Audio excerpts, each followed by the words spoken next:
I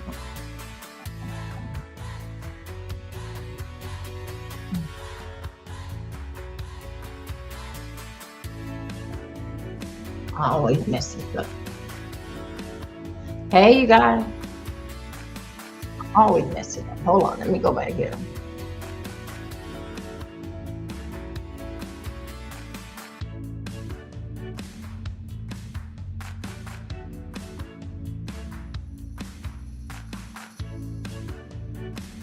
Okay.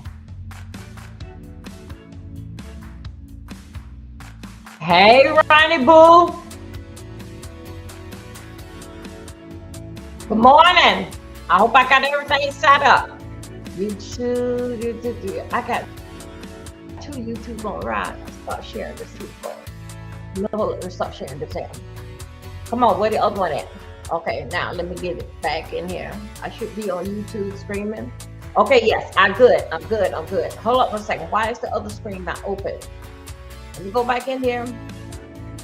Camera should be on here. Hey, Sandy, good morning, darling. Come through. Y'all, I don't basically don't know which screen it is on, but they both supposed to be on, open. Let's go. Y'all get your coffee because we gonna work. I don't know why this here is. Let me go back over here. Thank you, Ronnie.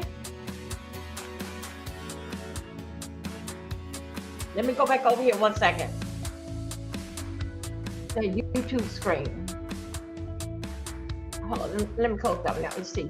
Let me leave that. How could I get it? Let me go back over here again. Thank you. Ronnie, check it. Ronnie, do me a favor. Check and see if I'm over there on YouTube. Okay, yeah, I got them both on. I have them on. Hello, you guys. Let me heat up this coffee. I got my bottle of water here. Let me drink some water first. I don't know if I'm going to even need the coffee right now. Hold on a second. Thank God for the moonshine. Well, come on in, everybody. Let me see what we got here. Yeah, come on in. Thank you. Come on in. Y'all, where's my stuff at? So much was going on yesterday.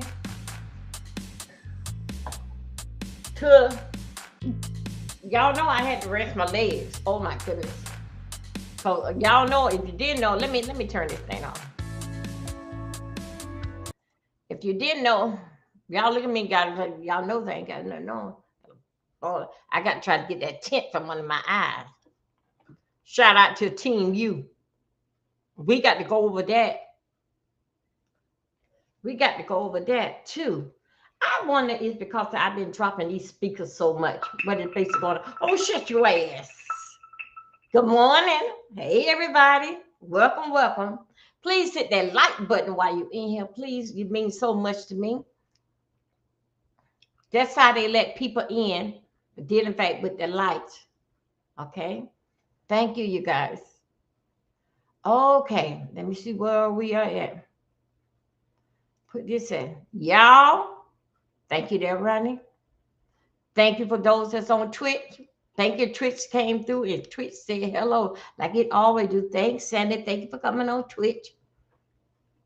Okay.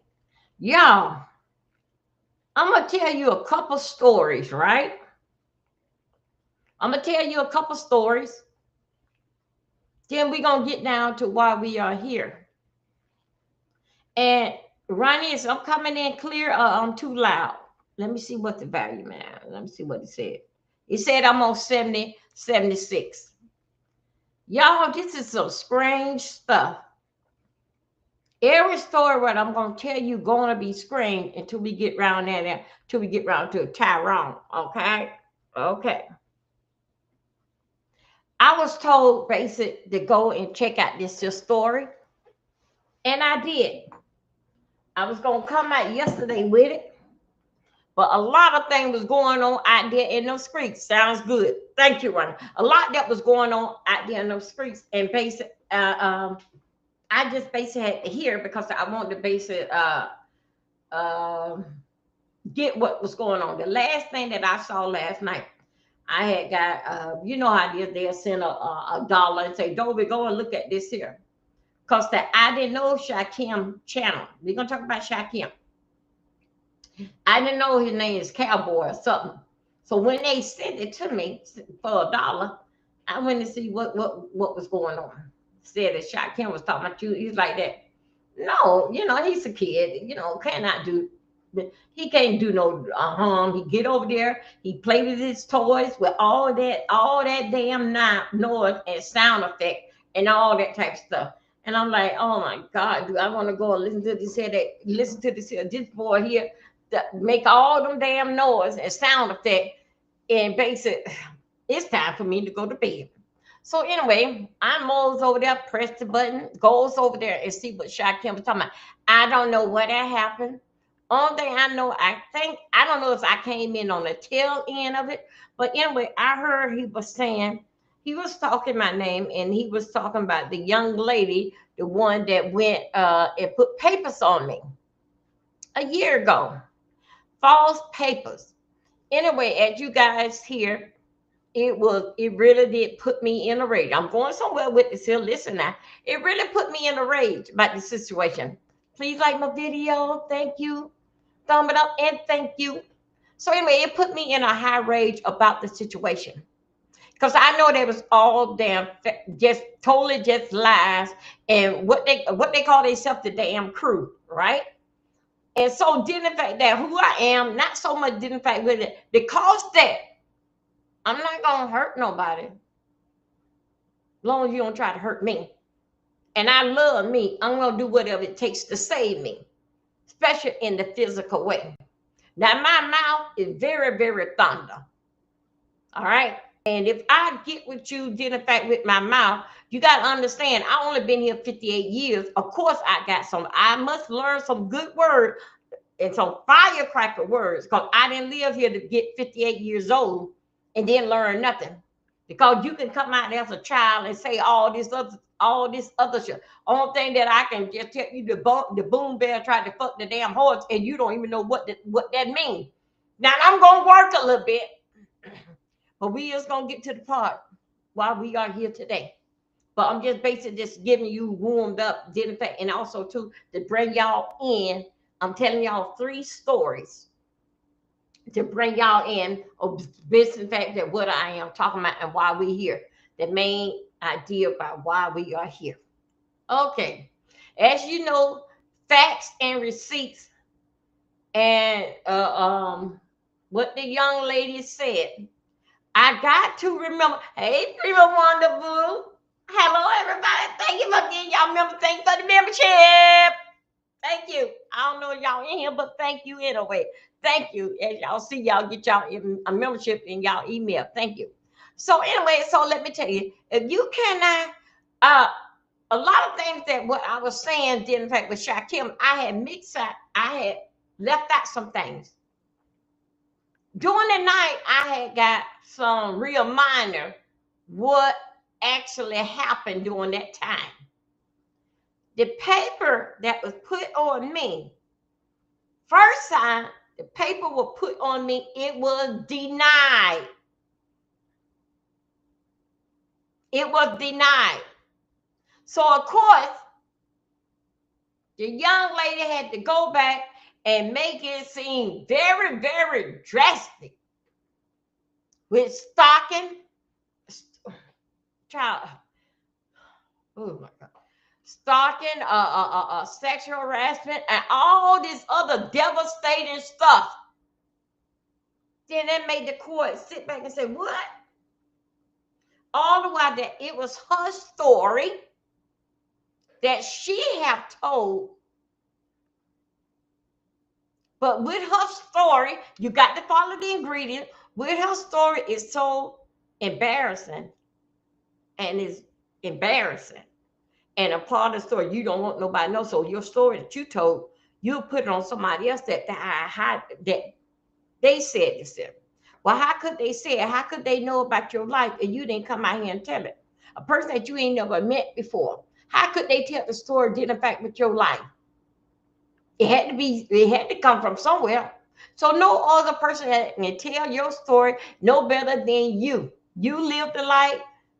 That's your story. Like I have done told y'all. I can see it and tell y'all when I was arrested. Y'all can dox me and I stand 10 toes down. And that letting you know I don't play that shit. I don't play that shit. I don't play with my goddamn kid. I don't care that my son caught 13 years. I've been trying to give the bitch life. That's how much that I love me. And I do everything to basically to save me. So let's work right here. Again, thank you for the membership, how it came through here through the door. Thank you.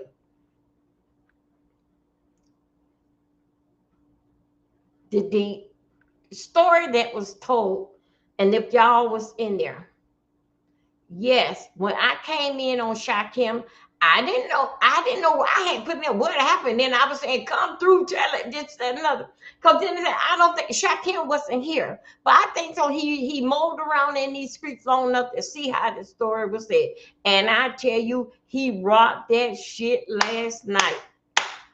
Believe me, if I had something on my cash app, I would have sent it over there to my nephew. My nephew. Because he went and he read. So let me tell you, the way that Shakim did his story last night, Lord, is from what I hear, there are a couple people went live on top end. Shakim knocked that shit out the door. Woo, woo.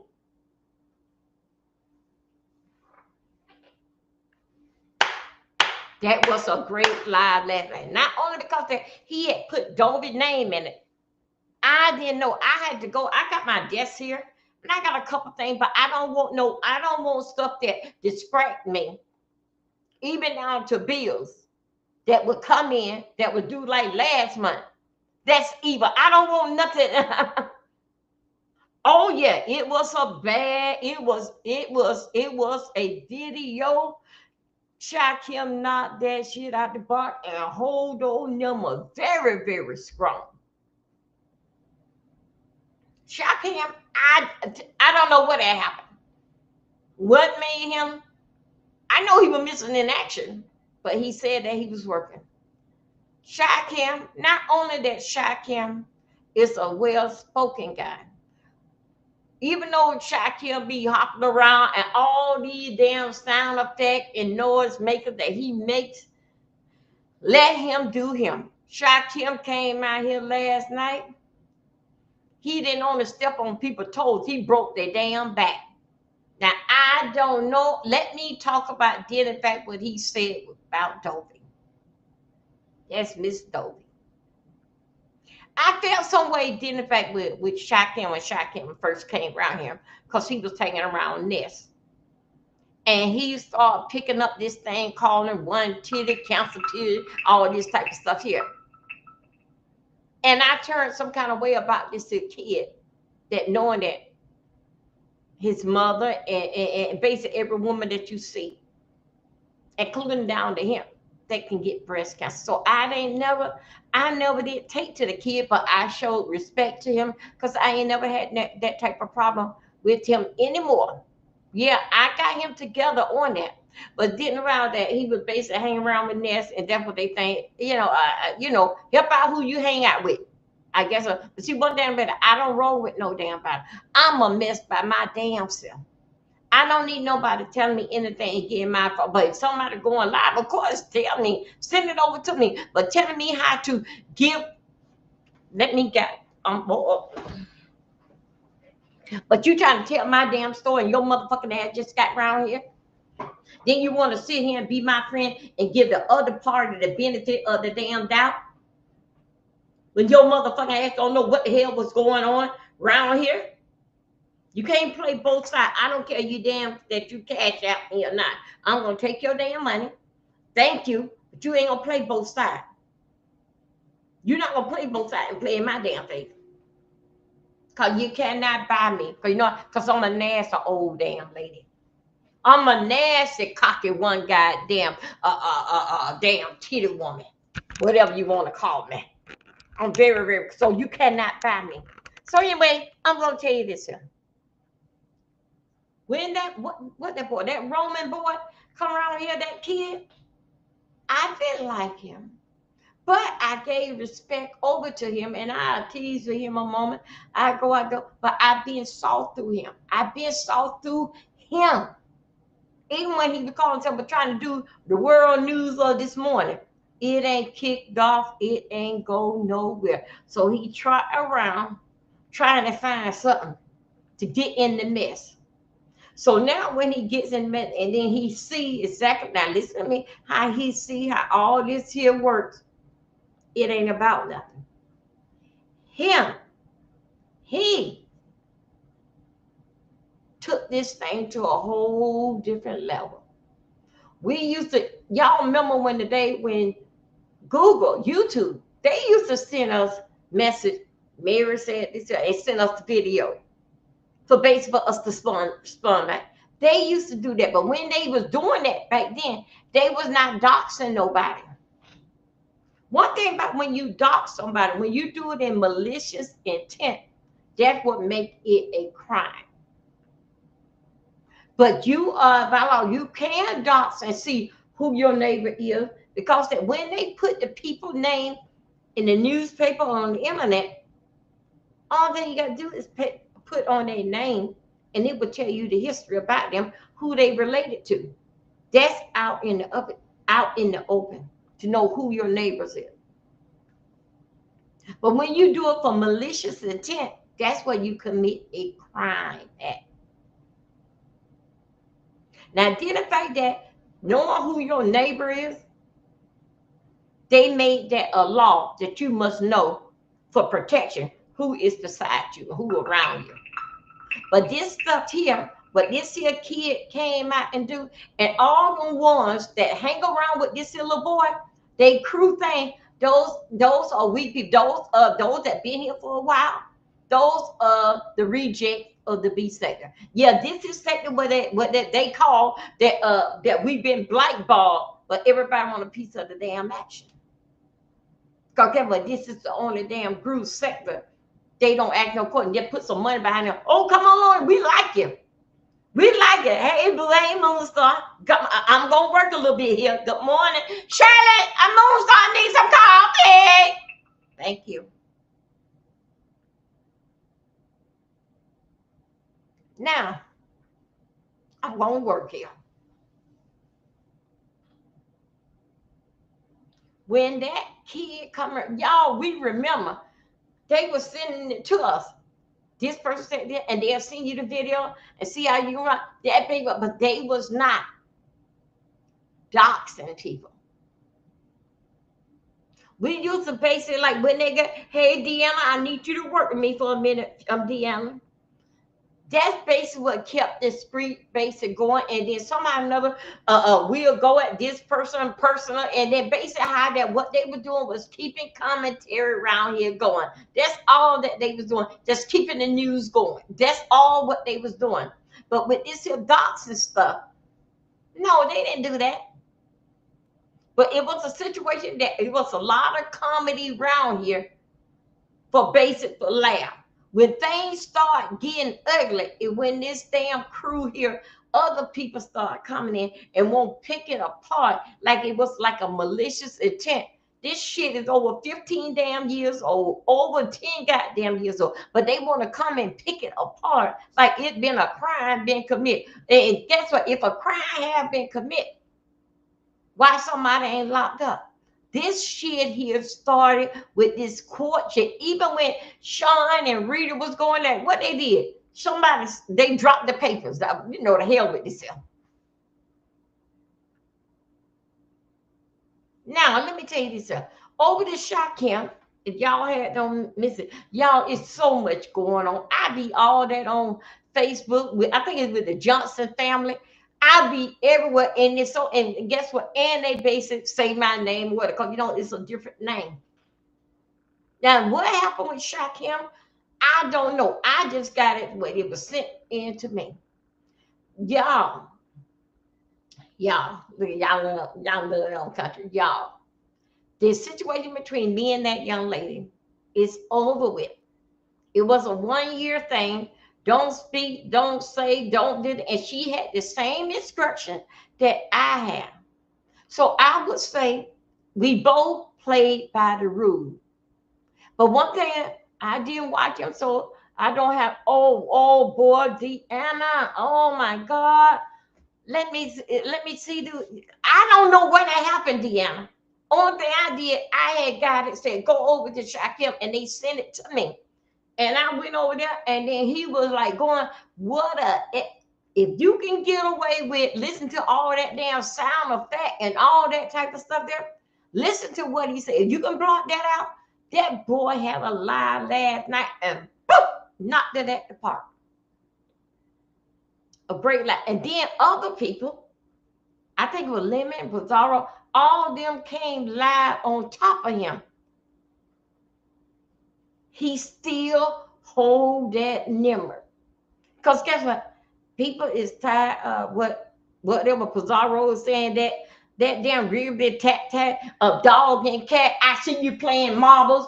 Come on out here with your damn jump rope, little kitty ass shit. Something a pussy, something a dick. You got to do little kitty ass damn shit. That people that is not emo no read. So Pizarro was going down. Lemon was over there saying whatever that he say, that people are tired of that. So when Shaq Kim came in last night, it had me stunned. I was like, and then guess what? When Shaq Kim came around here, he was hanging with Ness. Only thing they were talking about one titty breast and all this here type of shit here. All this type of shit with that he didn't know his place. He left and he went away. He regrouped and he come out here. What's the name of it? He went group. He came back with a different attitude. What was the name of his channel? His name is his channel's name Cowboy. Hold up, let me stick it out. I'm gonna stick it out. Find it right here because I didn't know.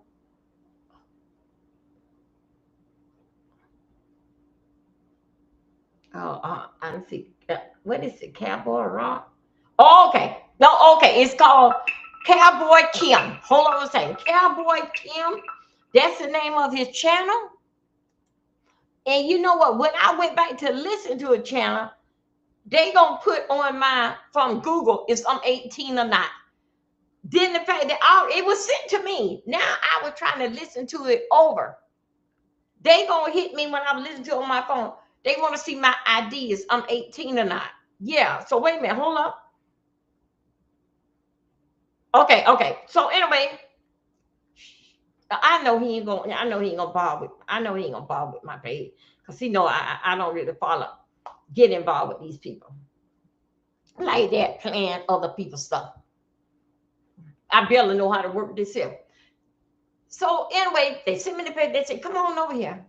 I don't know where it started from or where, but he came in with his lie, and I'm gonna tell you what he have said. Did in fact that I guess of what he have observed did in fact with me and this young lady. I can't speak. I can't say her name. Not her real name, but the street name. I can say that, but I don't want to say it because that I no. I don't want to say it because that I don't want to say it. No blood. Yes, it is some blood, but I just don't. So they put me on a year probation. Don't speak on it. And then she had the same order. Okay. So meanwhile, they sit back and they basically watch me and see if I'm gonna slip. So then they can go and put that I'm a stalker. It had me down. It's the case number. When you was over Shakim, we dropped the case number. I dropped the case number, the court case number. So everything gonna be on a download right now because people are reading the file. Because it was public information. But Jason went and doxed her whole family. Jason Ben had the court order. He put everything on his community wall about the young lady and about her family. Mm-hmm. So anyway, it wasn't. I wouldn't call it was a probation. Anyway, she tried First time she tried it, she went to court trying to put papers on me. The judge didn't find no kind of cause and effect. It was denied.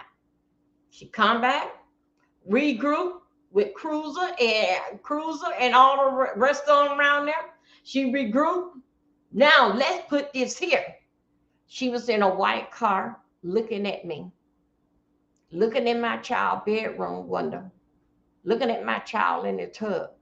Of course, but what the one thing about it is that you don't need the judge for that. Baby, that call for the damn police. You got a damn predator out the loop looking at a little child genitals. Y'all know that's no man. I, I ain't never. I never seen no picture of identify with her child. I seen her one time they were doing something, some kind of like educating and stuff, but I didn't see the child. I basically like seen her in and I don't know nothing. But anyway, when I was hanging out with Red came out here, but I didn't have no idea. Y'all know how I get the notion to play music. When I met Red, it was late one night, 2, 3 o'clock in the morning. We were sitting up here playing music and shaking the tail. And Red introduced me to a lot of stomp music and all this kind of stuff here in the country, basically. All this is what they're doing. We started taking a share of that, so me and her took to each other. Me and Red friendship may last about like 6 months, not even quite that long. But I didn't have no idea. The month was April when I met Red. I didn't have no idea that Red, 3 months before that, we was met. 3 months before I met her that night, I didn't have no idea she was harassing this young lady. I didn't know. And I didn't ask no question. I didn't know. But other people, I ain't doing that thing. No. I didn't have no idea that Red was on this here young lady. I didn't know. I didn't know this here who this young lady was.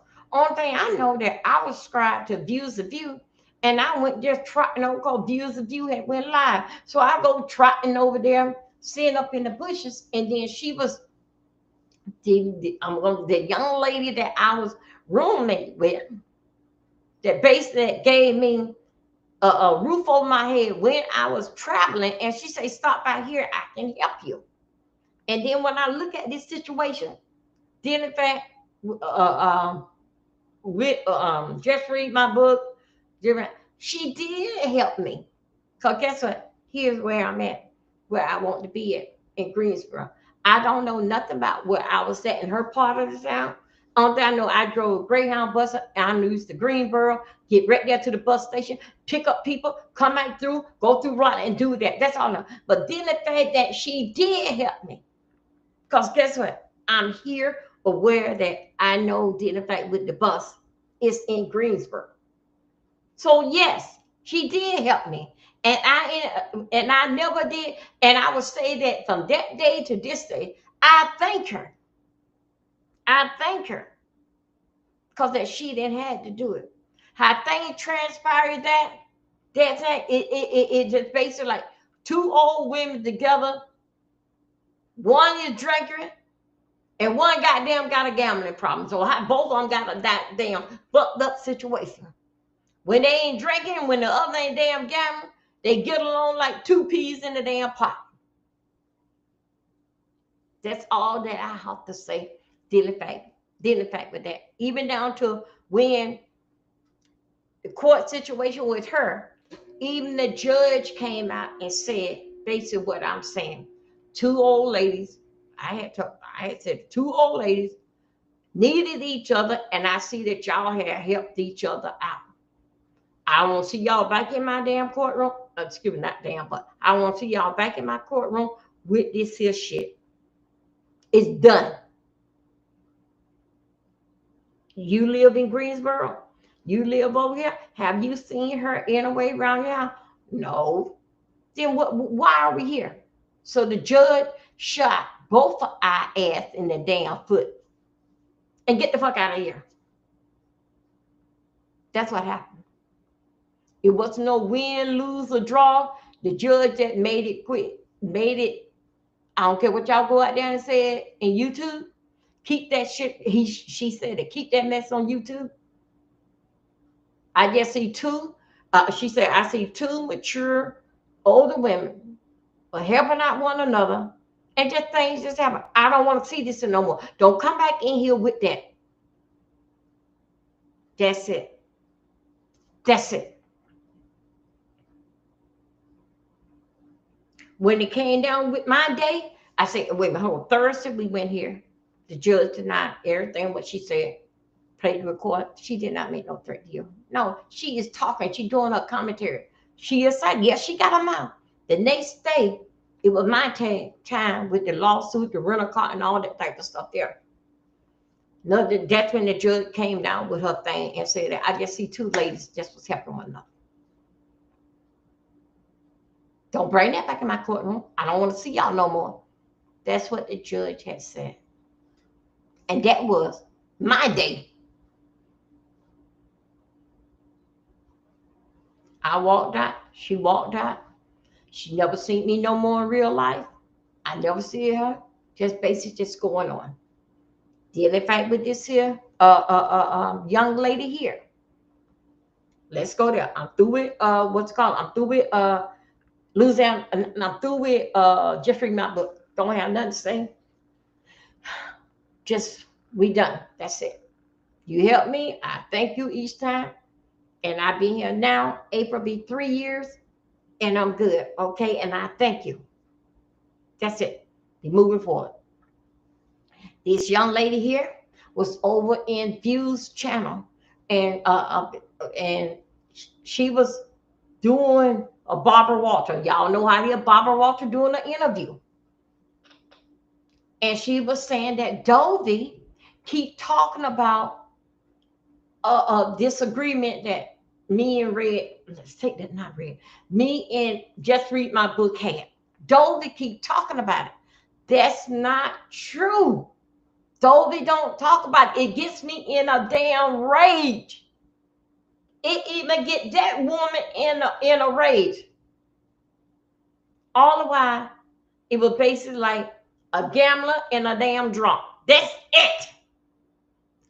Why you want to insert yourself? There's something you don't know nothing about. You could have interviewed her and said anything, but didn't the fact that it will put her in a rage, didn't the fact that you just trying to be messy, sneaky, and start damn shit and try to get yourself in.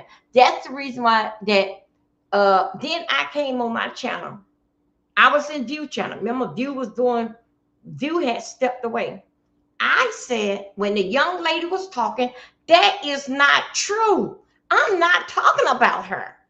Why are you doing this? And I said, drop the link. The young lady said, where is View? View, Dovey need the link. Meanwhile, just remember, she getting a circle. Oh, I'm leaving and all this and that. So that what the young lady was saying, that was a totally damn lie. She lied. And that's what gets me on my channel to go off. And that young lady right there is the cause for me and Just Read My Book was in goddamn court. Till it took a damn white lady to tell us to cut the fucking shit out. She's a goddamn drunk and you're a motherfucking gambler. Y'all don't speak for one up. I don't want to hear this shit no more and get the fuck out of here. That young girl started that shit. Don't even know me. Just trying to start something with a big content creator. My numbers ain't big, but my goddamn name stand very, very tall out here. That young lady called and started this shit for me and her. These two goddamn one leg, cane walking, drunk, widow, one titty, gambler, all this goddamn shit. This young damn child caused us to go to damn court that something was settled You go your way and I go my way. Get there in the courtroom. Don't know why the fuck that we are here. Did in fact with this child. So anyway, I never did get to hold my say anything, nothing. DS, I don't have no problem with DS. I have DS number right now. But they are known by DS is doing what DS do, and DS sit back in the damn cut. Oh yeah, I'm gonna get your ass. And then in fact with all the rumors, false and true, deal in fact with DS. DS is my friend. She haven't did nothing to me. I'm not gonna say that she won't do it because that damn DS. But me and her ain't never been in cool by y'all. Girl, let's talk on the phone. This is no, no, no, no, no. But let's get back to this here. And I'm gonna tell you why we're here today. Because we got to find out why that girl threw Tyrone off the bridge. So anyway, they saw it based in Millie. Then the fact that me and DS is a youngin up under me. I think DS 42, 43 years old. I've been here a long damn time. Before DS was born and before y'all was damn born. So they start. So what more that can pick on is it did in fact with Dodie. Because that my information basis out there is public information. It's in the court. It's public information. When DS came out and said that something didn't like somebody, I don't know, something didn't fact with got a mug shot. When the mug shot come out, I shared it. It's all in my damn right. Didn't you hear what Deanna said last night? I shared that the mug shot. So guess what? Now the court, now it's in my goddamn. Okay, now the ball in my court. When I seen the mud shot, I shared it. I didn't know this here young lady. Never heard of her before. When I got the mud shot, I shared it and I tore that ass up. She came out here. She told her story about her arrest, and she was talking about that she ride around in a Land Rover, all this here type of stuff. I don't know this was her story. About that every motherfucker that came here that ain't been here don't know what we about. They think so they can come in here and oppress us. I got this and I got that. Let me in. Hell no, we just a bunch of goddamn people that sit on the damn stool behind the damn bar and just talk goddamn shit all night long. Drink and talk shit. That don't impress us. You got this and you got that. Then what the fuck you doing over here? Isn't you in the wrong damn segment? All us over here is goddamn scumbags and damn bum. Did you see how Deanna can go on the road and cuss all our ass out? And we do it a goddamn again. There's no change. But when she came over there, it's like that. I'm being back. Oh, I lie. I drive this, all that. But when DS went in public information. And I'm going to call it like this. Went on a deep dive, did in fact with this young lady.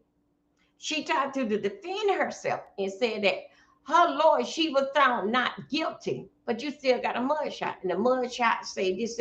So then anyway, she went on the rampage. She went on a rampage about her innocence. It's not about us. We don't care. I'm innocent too when I beat Megan ass. I'm innocent too when I went off my husband and cut him up every goddamn way, but up on the bottom of his feet. I would have cut him under his feet, but he was moving too goddamn fast. I'm innocent too. So anyway, everything basically that she was doing, I'm bad, I'm pretty, this, that, and other. So you will. So what? But you still don't look better than the damn red bone daughter that I have. Yes, goddamn, I'm color goddamn skirt. You still don't look like that rapper style, that goddamn dreadlock daughter of mine. Of course not. And she ain't got nothing on her. So let me tell you. So anyway, all the rejects got around her cruising down the cruiser. I talked to Cruiser on the phone. Cruiser was saying, yeah, if it was said about my son, and see, and I forgot about Cruiser's son like that. I don't know what these kids like, but only thing I know he lived that she told me he lived a normal life. Cruiser had said, yeah, what she would have did, she would have came, and back in the day, she would have knocked on the door. So basically, she calling me out, saying that she would have knocked on my door, but she glad that the Lord saved her and changed her life. And I said to her, I'm glad that he changed your life too. And what he changed you for? Because goddamn Dovey is coming to damn town.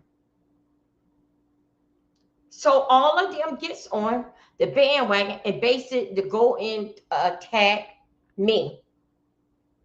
Remember now, the first paper that she put out, it was denied from the court. So she went and put on the paper that child extortion, seeing her child genital, look at it. I was at her job. She said, I was at her child clinic appointment. She afraid of her life for retaliation. All this is that she did, like, oh my God. Anyway, the police came, served me the paper. The police say, she lived way up there, Yandler. Mecklenburg County. I don't know. I'm a Florida bitch. I don't know. And he said that you can go to court or you ain't got to go to court. He said that because if you go to court, the judge is going to tell you to say that. He said that you got a year. She said that you ain't got to worry about her. Said that you live there and she lived here. You ain't got to worry about it. This ain't nothing. But anyway, I still got to give you the paper. When it's time for me to go to court, it was the next day. The man served it Thursday. And court was, and they said, hell no, I can't go. So the judge redid it over. Somehow or another, the judge said that, no, she just got the paper. And it was late evening. So the judge somehow or another like rescheduled it. Don't y'all know that I had went to court for, what's her name? Just read my book 5 times before the judge said, wait a minute, this is enough. But each time I went, it was $100 something going both ways. So the scooters and everybody make sure that I got a court. Now here we go again. I'm gonna try to beg for money. You know, basically like in my mind, beg for more money. But right then I had got a little educated that you can do video. Went to the doctor, getting ready for surgery.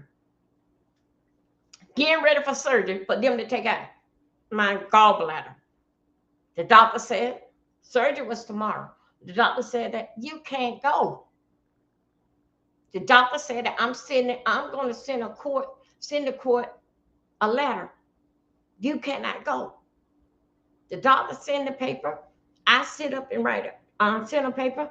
The court told me that they received the paper. I thought receive the paper mean that is approved and I'm going to dress up. I'm going to be right here in front of the computer. But it didn't go like that. It still had to go through the judge for the judge to approve it. I didn't know. They just, when I talked to the judge, the court, they said that no, the paper that they sent me, that they had received all the paper, but you have to go on the judge's desk and the judge have to prove it and turn on the screen for a video call. So that's how I felt in that based like a no call, not a no call, but no show situation.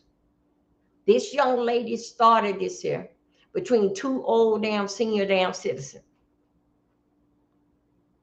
She started it. Me and what's her name? Me and Jeffrey, we didn't even talk on it because the shit was disgusting and damn embarrassing. She started it. But let's get back here to Red. Red been chasing that young lady. When I found out about it, they said it was 4 months. I don't know. Nothing. Even down with VS went and doxed and what she did. It's public information. So as time move on, that was put on me. For you, I didn't even know that the year had don't come, that it was already off, that it was gone. Jason went and did the whole information about the young lady and her life. But let's get back to shock him. I don't know where Sha Kim got the information from, but Sha Kim had the whole history. I think so. He probably had what Jason had, but had the whole history dealing fact on her family, sister, who she related to. I just found this out last night. I don't know nothing about it. You think I'm going to go and dig it up? No, because I don't give a damn. And I don't like her. Here we go. Y'all got to go and look at Sha Kim. Sha Kim did that damn live last night. Knocked that shit out the damn park till it was stunning. All the information that I think Sha Kim was gone, what, 2 weeks missing in action. But when he came back, he had nothing but facts and receipts. Then, in fact, with this here young lady, and way how that he gave that old nasty piece of read. If you didn't feel it, oh my God. But again, I don't know when did it start. Only thing I know, I was sent the video and I came in the chat. Oh my God, what happened? Y'all, I'm like, I don't know what happened, but Sha Kim was going in on her. Well, all dealing fact with facts and receipts, dealing fact with her and I and what he had don't found out of dealing fact with her. She said, this is something that they throw out. Let me tell you something. Anybody, one thing about a person that don't went to damn jail, except me, I didn't give a damn. But when somebody have went to jail, what they gonna do as they get older? A jail person can tell you all about the Bible and about the law. Sha Kim went and did some kind of deep dive. Then, in fact, I think it pertained to her being a lawyer. Of course not. Sitting right here on the damn computer. No, baby, you got to get your ass up, go into a damn classroom. This shit here don't emos count. They don't do nothing but take your damn money and all this kind of other damn bullshit. Even then, in fact, with the student loan shit. This is bullshit. You got to go into the finance office at a damn college for them to go ahead and do it. But sit here on this goddamn computer, knowing that in fact, only body sits on the computer that can tell you about the law and put it just a motherfucker that did something that's in the damn law. Because if you want to know something about dealing fact with damn law, when you got out of school, you would have did that. Reason why you want to deal with that because you're trying to clear up your goddamn shit. Now you don't got 40 years old. I don't know how old Charlie, I'm just the same. 40 something years old. Life don't pass you by being a damn thief and call it. I don't know nothing about that. This child came out and told her story. And she said that she didn't steal no car. When VS pulled the thing out, it was nothing but a bunch of eviction and she was getting eviction again. Not the one that got a Land Rover. I think some of you got your business mixed up. I didn't have nothing to say. I never doxed her. You know, to tell you the truth, I don't even know her first name. I think when I look at the paper, that would basically be her first name. But I can't even think of it. I have to look at the paper. That shows something like that. I paid attention. The police told me exactly how things was gonna swing out. But dealing fact with her,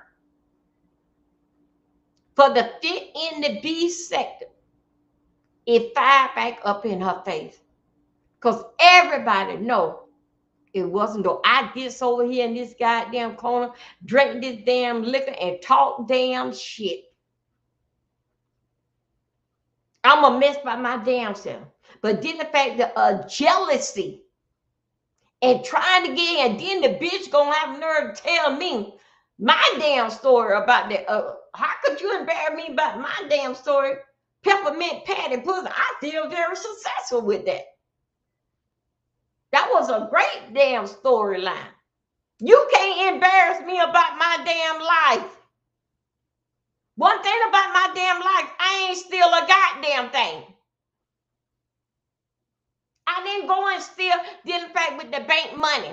Just to say that, oh, I'm riding, look at me, I'm riding. And then the people on the damn corner. She said that the people that was on the corner, that was me. Bitch, what are you talking about? So anyway, Sha Kim went a deep dive and got a whole bunch of stuff. But what Sha Kim got Jason had it too. Jason didn't put it up on her communal wall, on his communal wall. But see, they won't go after that damn white boy. But you go after old lady Dodie. It was foul. But guess what? That's what they have to fight with. Instead of being a grown woman and a grown man, you know my address. You know my address. Come and show your damn rights.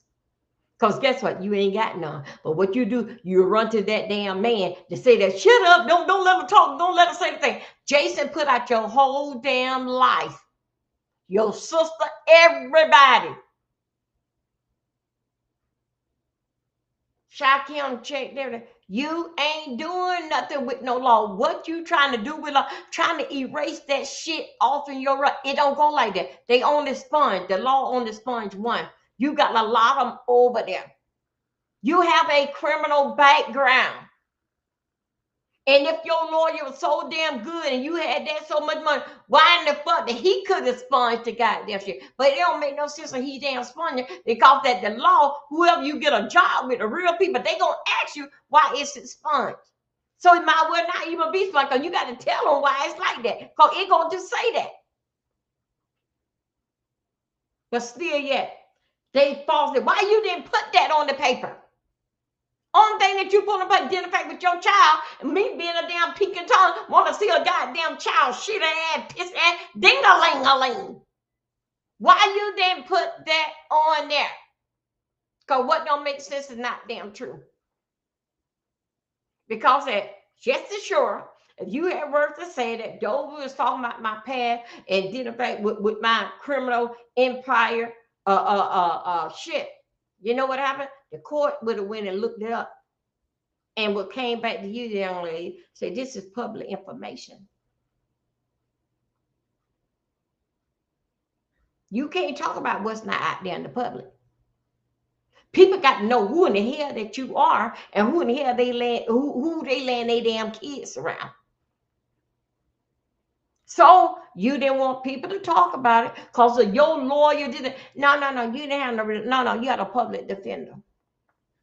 And it doesn't matter. I had a public defender and the shit works good in my damn favor. It ain't nothing wrong with that. But a real lawyer with shit like this here, and if you had all that glamour like I used to, that you know, that you would have had him the sponge and seal that. Yeah, you would have had him do that. Because what don't make sense is not damn true. It does not come off. It will follow you. They don't get up there and take a picture of your damn mug shot just to say that, oh, you pretty with long hair. Long hair don't make you goddamn pretty. That's personality. Beauty is in the inside.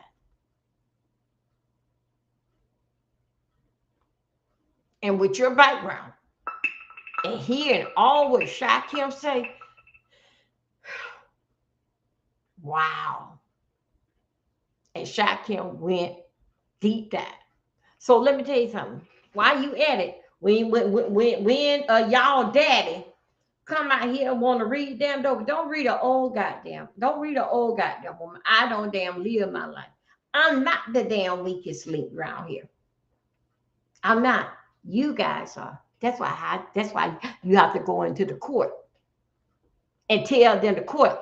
Tell her to leave me alone. Stop talking about me. If that ain't about the weakest damn shit, that you got to go to the man and tell the man, tell her stop talking about me. And I'm going to help you take a pay. I'm going to make sure we get this. I don't care about your goddamn child. That's what, oh, y'all, shoot, y'all. Shakim said something, ooh, horrible. But anyway, that's what you birthed, that you got to look at. Me and you is not the same.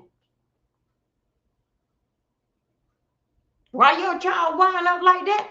I don't damn know, and I don't give a fuck. I got enough goddamn problems on my goddamn head with my damn kids. You came out here and you brought that motherfucking shit, dealing fact with some kind of shit about trying to pull him in. Uppity baby, it's the YouTube baby. ODS child is the YouTube baby, B sector baby, and baby J is the B sector baby. You tried to ease your child over here saying that, oh, he made all this, he wanted, because they turned you on to that motherfucking shit. Just get it, and they would buy it. Tried to ease that shit on them. We don't care about the damn disability. Up and be out here fighting every goddamn day. They slinging damn mud at her damn child. And up and still come out here and kick ass.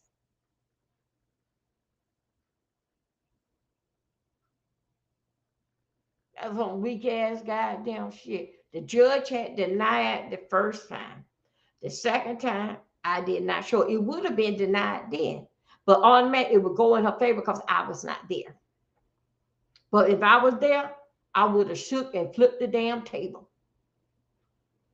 That wouldn't even went down because that was your story, honey. I don't know you, girl. So, okay, let's get on the sim. We don't cover that. We don't cover that.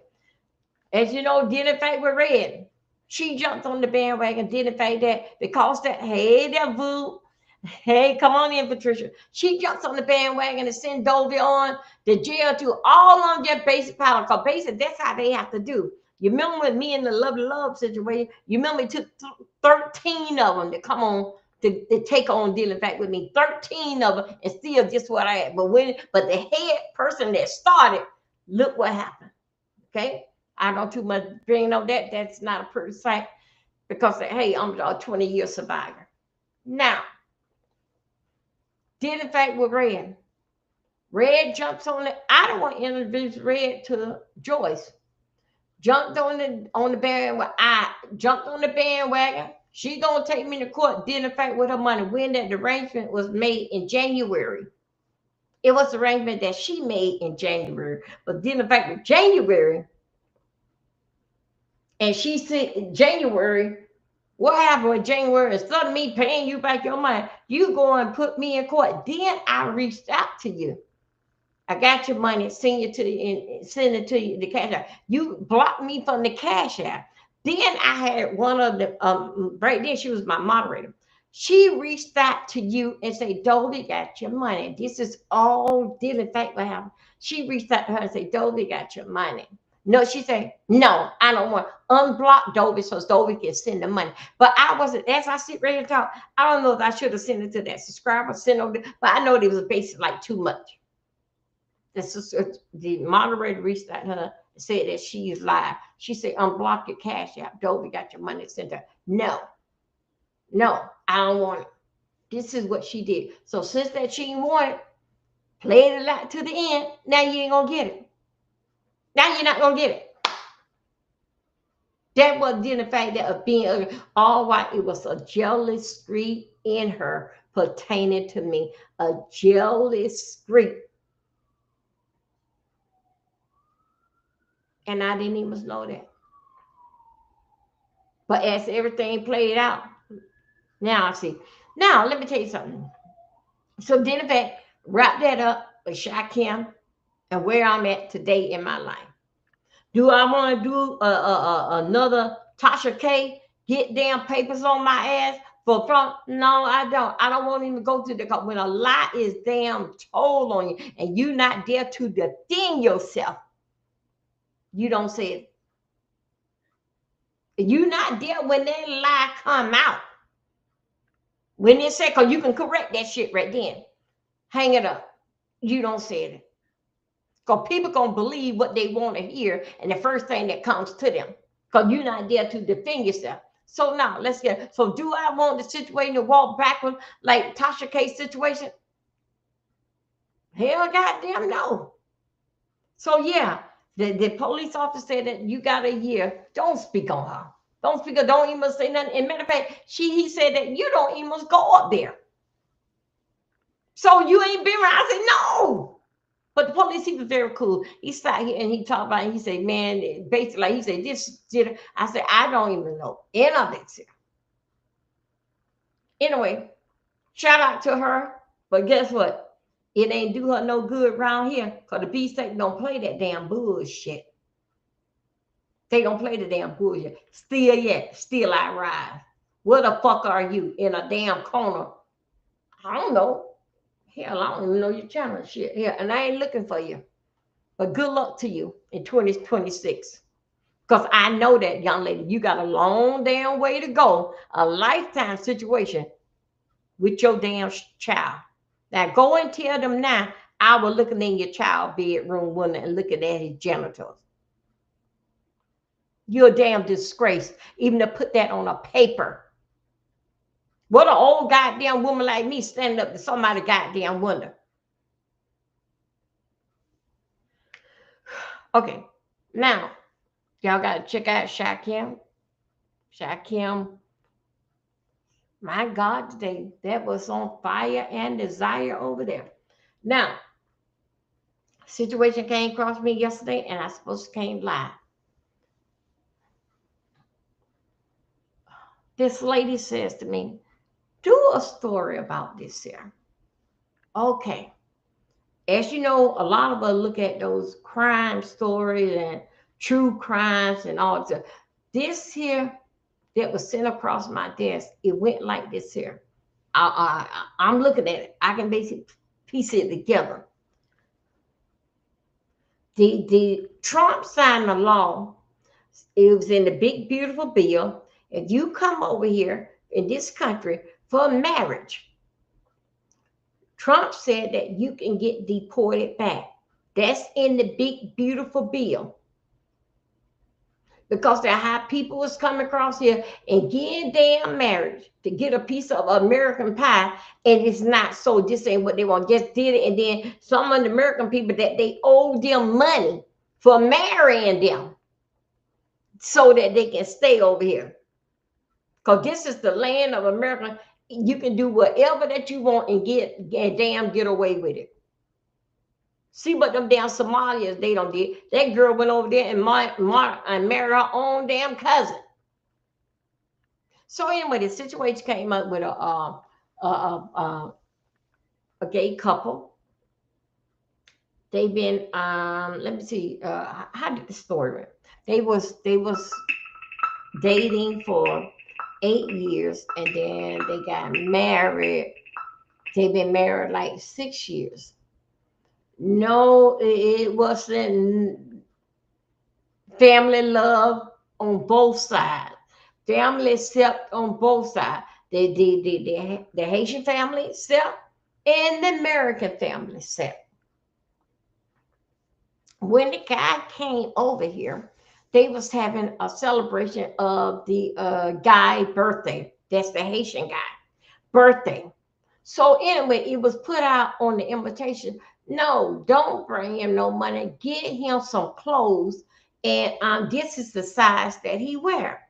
So anyway, when they came to the birthday party, his family and the Haitian family and the American family, they got to the birthday party. The Haitian guy got a whole bunch of clothes and everything.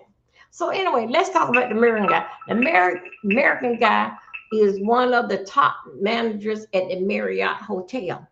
All right. So, other word, the Haitian guy, he came over here. Yeah, he came on. So he hit good. He got a business. He got a GM job at the Marriott Hotel. The guy gets over here, even with whatever hotel that he go to, pertaining to with Marriott, he can stay. So somehow or another, it been a change in the menu that the Haitian guy been changing. Even with even the mother saw the change in the Haitian guy. So anyway, where they were living at, both both spouse had said that, you know what we living at, I'm gonna put cameras in the house. Both parties agree that, hey, we need some cameras in the house and cameras by the door. And both of them had nice cars. They did that, everything was fine. All of a sudden, on the camera, you can check out what was going on, anything in the house. All of a sudden, the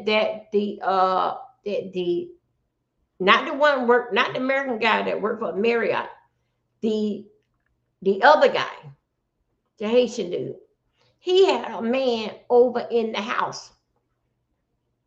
But still, yet, he was still playing in the mother face and everything. But what he failed to understand that same way like here, I got the code, did in fact with my sister's house, and my sister got it here, did in fact with my door, can see basically what's going on. And then if I got to pass the door, sometimes she'll take me, say, go to the door, you got something. So anyway, that was the situation. Anyway, he's in the house while the American guy is up working. So somehow or another, the American guy, he does carry a firearm and he carries it on his waist. So anyway, that's basic. I don't know, part of his job. I don't know, but he's the type of guy with suit and tie at the Marriott. But then he still had a fire, not at the Marriott. He still had a firearm that he carried around. Then the fact that where they are, or where they are at, they was in a good area, but you never know. You go to the gas station, something may pop off. Okay, so anyway, he had his firearm. They got into a disagreement. No, I take it back. The guy they got married. All of a sudden, the guy go away and have a relationship with another guy. Matter of fact, I'm telling you like this: both parties was fooling around. So anyway, on camera, the guy was brought in the house, who he was fooling around with, brought in the house. All of a sudden, then in fact with the camera, the not the Marriott guy, but the Haitian dude, he go and file for a divorce. The American guy didn't even know nothing about it. That all this here was coming down the pipe. That Haitian guy went over there and did what that child did to me. Came up with all these here stories about the Marriott manager. When they served the man, one day they served the divorce paper. The guy didn't even know about it. The Marriott guy didn't even know about that. The problem was that serious for them to get a divorce. What was saying, y'all? Hi, son. No, son, I didn't check. Okay, hold up.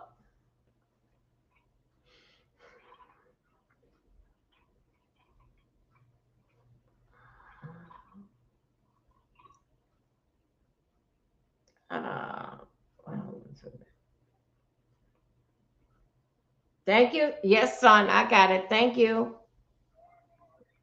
Okay, love you. Bye. Okay.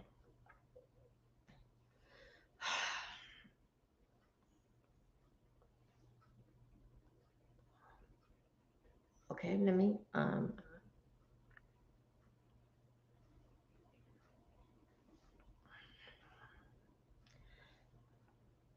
okay, I think I got it locked. Thank you. Oh, thank you. That was my son. That was my son. Okay, anyway. Okay, let's go. The guy is working, the Marriott manager. Being at Marriott, I don't know, maybe 15 years or longer. Marriott have like a discount. The guy went away with the guy that he married, the Haitian guy, goes away, live up the life in Dominican Republic, everything that he can do. Did in fact with because that he can stay in the best hotel in the Marriott. Goes to the Dominican Republic, do some of everything. Went from country to country under their husband name did in fact with the Marriott. All of a sudden, the guy got hit with divorce and a restraining order. The restraining order was similar to the one that Dovey had on guy. He said that the husband had a gun, took out his gun, all this type of stuff. When it's not true, the mother had the gun. She don't let, even though that they married, they stay in their own house, and the mother stay in this your own house here. The mother keeps the gun. Whenever the son is out, maybe going out to the club, she get him over his thing. But the mother had it. All of a sudden, with his job, that Haitian dude, he married him, and the boy, the Marriott guy, dressed this guy up from head to toe with car and everything. All while that he wanted was the marriage out of there. Went and sat that guy up for the rest of for his job. Firearm, beat him, all this type of stuff here. But all this here got together with him and his friends. So the police came and served the Marriott manager. Messed up the guy's life. So Trump signed a paper in a new beautiful bill. If you know somebody that got over here and they got married just to get citizenship, call this number here or go to the internet and write this here. Do y'all think this is devastating? Because I know how I feel. It was devastating with me. And then when the story came out to me and said, would you talk about this here? I had so wait a minute. The son, the police was there. Police said, where your son? Oh, he coming. He right around the corner. He come here. But the mother really ain't know all because they know the police was sitting in the car. The person that served the paper was sitting in the car. When the son came up and the son basically just dropped that, oh my God, look at my future. This didn't never happen. So the police told him the same old thing. What they tell me, stay away and all this type of stuff here. Go to court, all this type of stuff. But the guy made up all these lies. The mother came out and said, no, I've been had that gun. Yes, he got a license to carry, but no, he don't go around and carry that gun. He work at the Marriott. I keep that. So anyway, it messed up the general manager at Marriott. So anyway, I was looking at it. The mother said that she was looking at something dealing about the big, beautiful bill with Trump. Do y'all think so? Y'all opinion, put a 1 in the chat that the mother should go ahead on and file the, no, not the mother go ahead, but the husband. The man already put a restraining order on him. The man already don't divorce him. Do you think so that the Marriott manager should go to the fill out the paperwork that he married him for citizenship? You put a 1 in the chat, should he, or he should let it go? So anyway, I was basically, the son had said to the mother, said that I'm going to the funeral home. The mother said, going to the funeral home for what? When it was said that, first thing I thought that either the son cannot take it. The Marriott guy, remember that, he don't know nothing about no trouble. He is Marriott. Well, I think so. 20-something years at Marriott. He is Marriott down. The son, when the police served him the paper, the son asked for his gun. The mother said, what you need it for? He said, I'm going to the funeral home. The mother said, don't do nothing crazy. Don't do nothing crazy. Now, as we know, we came back to the documentary. When something like this here happened, and what do y'all think? With this here guy got a good job, good job, and got nothing hanging on him saying criminal. I have seen the documentary. Now, what I just told y'all, that is a true story.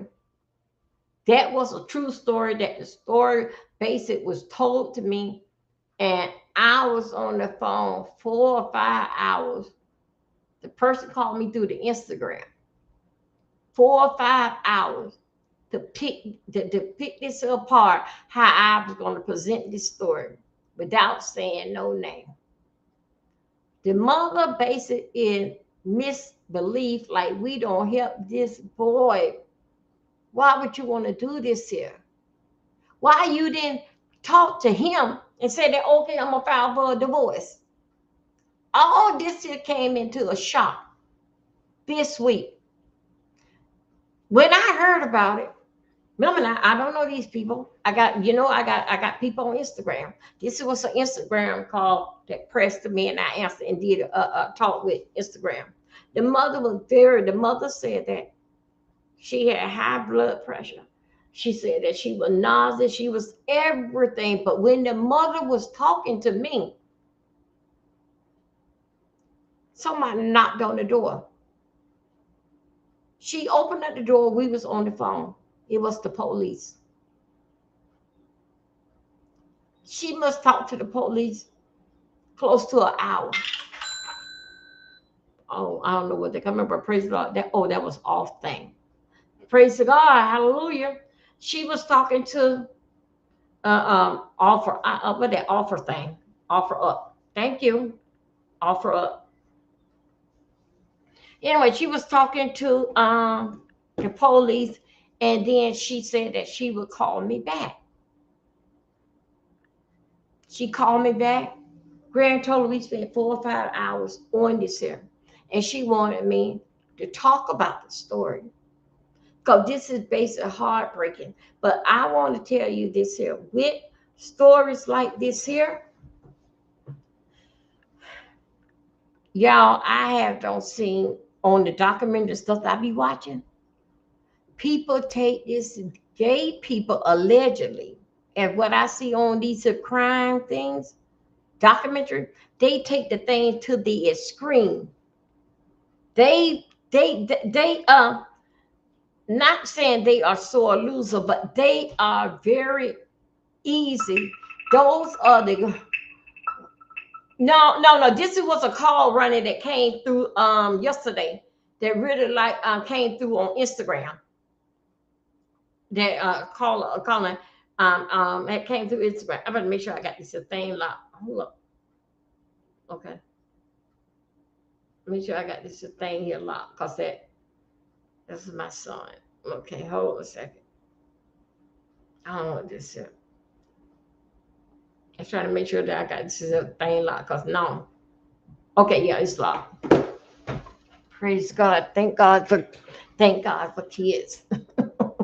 When they want to be grown, when they act like a kid, you got to listen to them out. When they want to be grown, there's no problem. Like if mama needs something.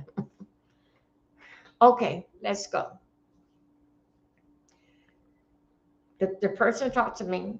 She said, "Don't say his name, but talk about it and see what the people say." But you know, Ronnie, then we all had not seen with two gay couple together. Usually one would take the other one life. Sometimes they take both of their life. I just don't want, I want both guys to think of, hey, Chlorine, that they got a lot to lose.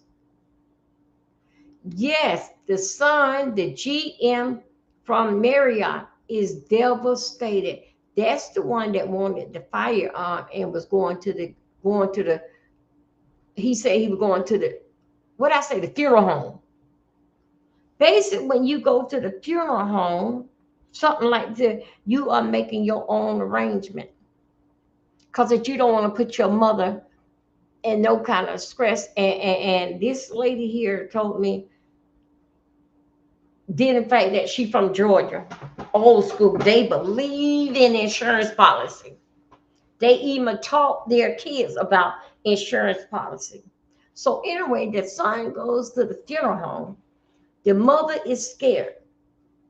What is he going to do? Now, this thing like this here, y'all, what is y'all opinion of this here situation? Do you think so that the Marriott manager gonna walk away like that after this guy tricked him, did in fact with marriage, and he don't took this guy all around the world and spoke to everybody twice. Now remember now, both of them had cheated. Both of them too little fast ass. Both of them had cheated on one another. But Marriott ain't never brought nobody home in the house.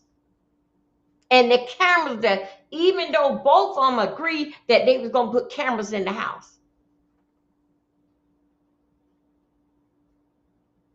Do y'all think so Marriott is losing it?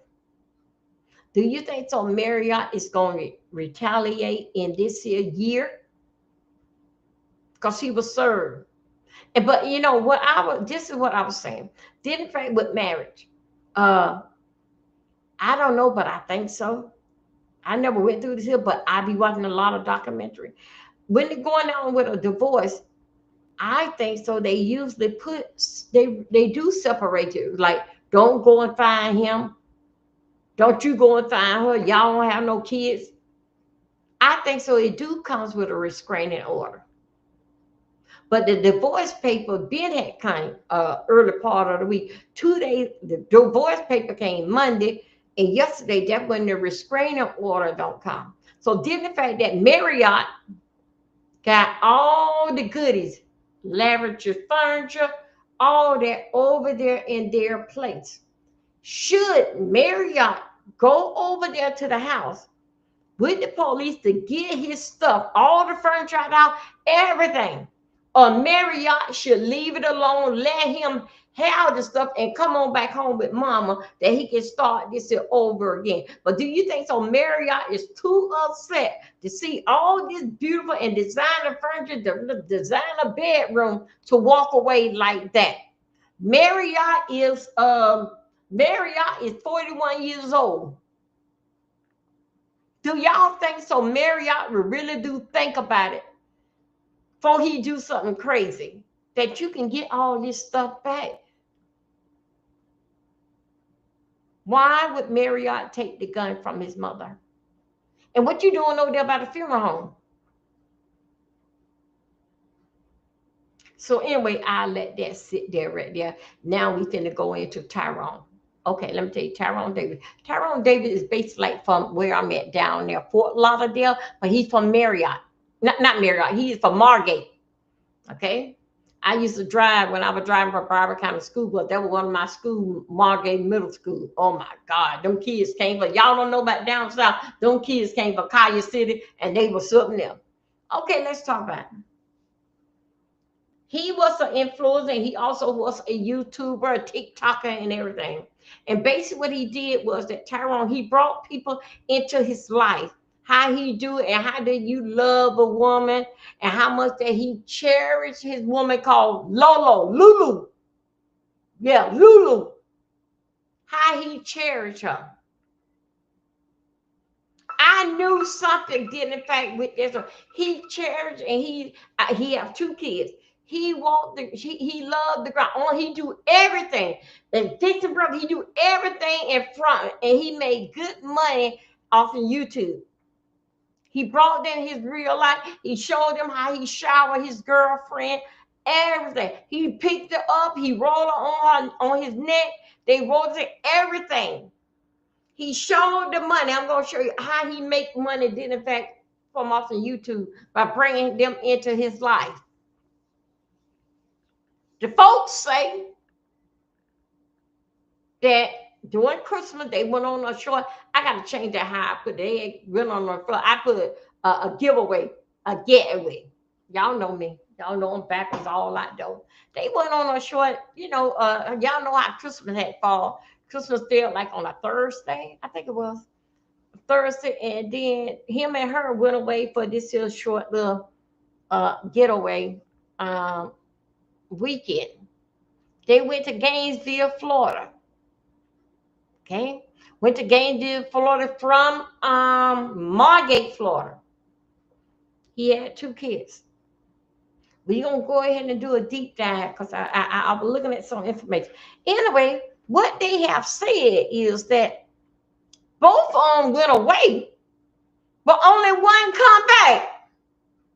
Yeah, only one come back. They say she went to the hospital. Wait, y'all, I'm going a little too fast. Him and her had a disagreement. She put him out the car because he wanted to get out the car. But somehow or another, the gas station was 5 minutes up the road. She put him, yeah. The gas station was 5 minutes up the road. She put him on out the car. Then all of a sudden out the car, she see ambulance, police, ambulance, paramedics. Somehow or another, as allegedly, this here happened pertaining to a bridge. The story switched a whole lot of time. Said that he fell off the bridge, but what the hell, did he jump? Well, what's wrong with him? For the look at him, he don't look like he'll do something crazy. 24 hours, they there. He's fighting for his life. She was there. They had put on his toe. Yeah, I'm getting away. Yeah, okay. I'll be right. Okay. They put on his toes. His name was John Doe. But she was there the whole time at the hospital. She never would. Now, see, that's what I got a problem right here. I got a problem right here, y'all. I got a problem right here. They put on him Jane Doe. She was there 24 hours at the hospital. She never did tell them the parents' name and who to call. She just was there. She wouldn't even tell them his name. But right here, we got a problem right here. Well, how did the hospital find out his name? How to call his mama? How? He was in the hospital 24 hours. His brain don't switch, and it all scattered, all crashed up, everything. But she was there 24 hours at the hospital, sitting there watching him. I'm going to tell you, watching him, trying to get this here lie together. Trying to get this here lie and hope that she don't go to jail. Now, catch me. Okay, y'all watch me on this here. How did the hospital get the mother's information to call them? And you've been sitting there 24 hours and you won't open up your mouth. That's what I got a problem with. Right there. I got a problem with that one right there. Where they get the information? You were sitting there 24 hours. You didn't even call his mother. You didn't call his mother. Though I might be wrong, but I believe he got out the car already messed up and she did it. Okay. You know what I think? And I don't think I'm wrong. Now, let me tell you, even though they saying that she had a boot on her car, he drives us everywhere. I had a damn boot on my car, on my damn leg. I saw the boot that was on her leg. Whenever I wanted to damn drive, I took that damn thing out and I drove. She was driving that day.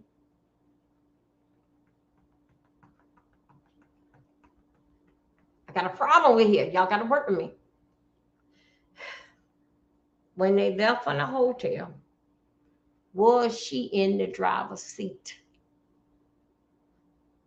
When they left her, not take that. When they left her in the cabin, was she she was the one that started off driving. Then things got heated in the car. He's over in the passenger. She didn't slow down the car. She did not. Now listen to me, follow. She didn't slow down the car. Wait a minute. Okay, let's say she was driving.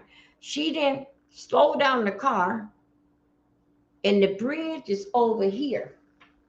Y'all come and go with me. The bridge is over here. If she stopped the car, he would have got out and started walking.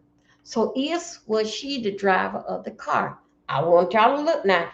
Traffic is coming this way. They is going this way. You know, put it like that, east and west.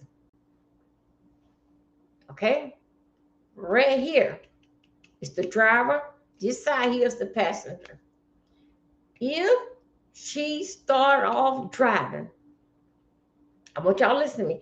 If she start off driving over here, he got heated in the car, heated in the car. She pulled off. Maybe he kept it unbalanced and fell across the bridge. Remember now? So we looking at him as being in the passenger seat.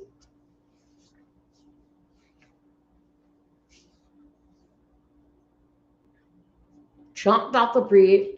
A man was under the bridge, saw that he jumped across the bridge, and a homeless guy seen him. This is one other story. Okay? Now, let's go here. She was the passenger. He was driving. They gets into an argument. Man, fuck this shit. I'm getting out of this. But then you get out too, bitch. Get out. She comes around the car, get into the driver's seat. Or whatever, across the seat, she gets in the driver's seat. But he, instead of jumping across the bridge and smashing his brain how she said he would, no, he found dead in the middle of the road where other cars was coming. They saw his body in the road. In the middle of the road. But she said he jumped across the bridge and the homeless guy saw him when he jumped across the bridge. No, I'm going to tell you what. Yeah, she didn't even call him. So I'm going to tell you right here. He was driving. She got over in the driver's seat. They had a hard argument. As he got out the car, she run him over. Left him in the street. If they were to go and check that car real good, they said it was a white car. The guy that saw it, it was a white car. I'm going to say allegedly, maybe it was an SUV, something. It was a white car. If they go back and check that white car real deep, they will find a dent in that car. They will find a dent in that car. Even if the shopping cart hit your car, it's gonna be a dent.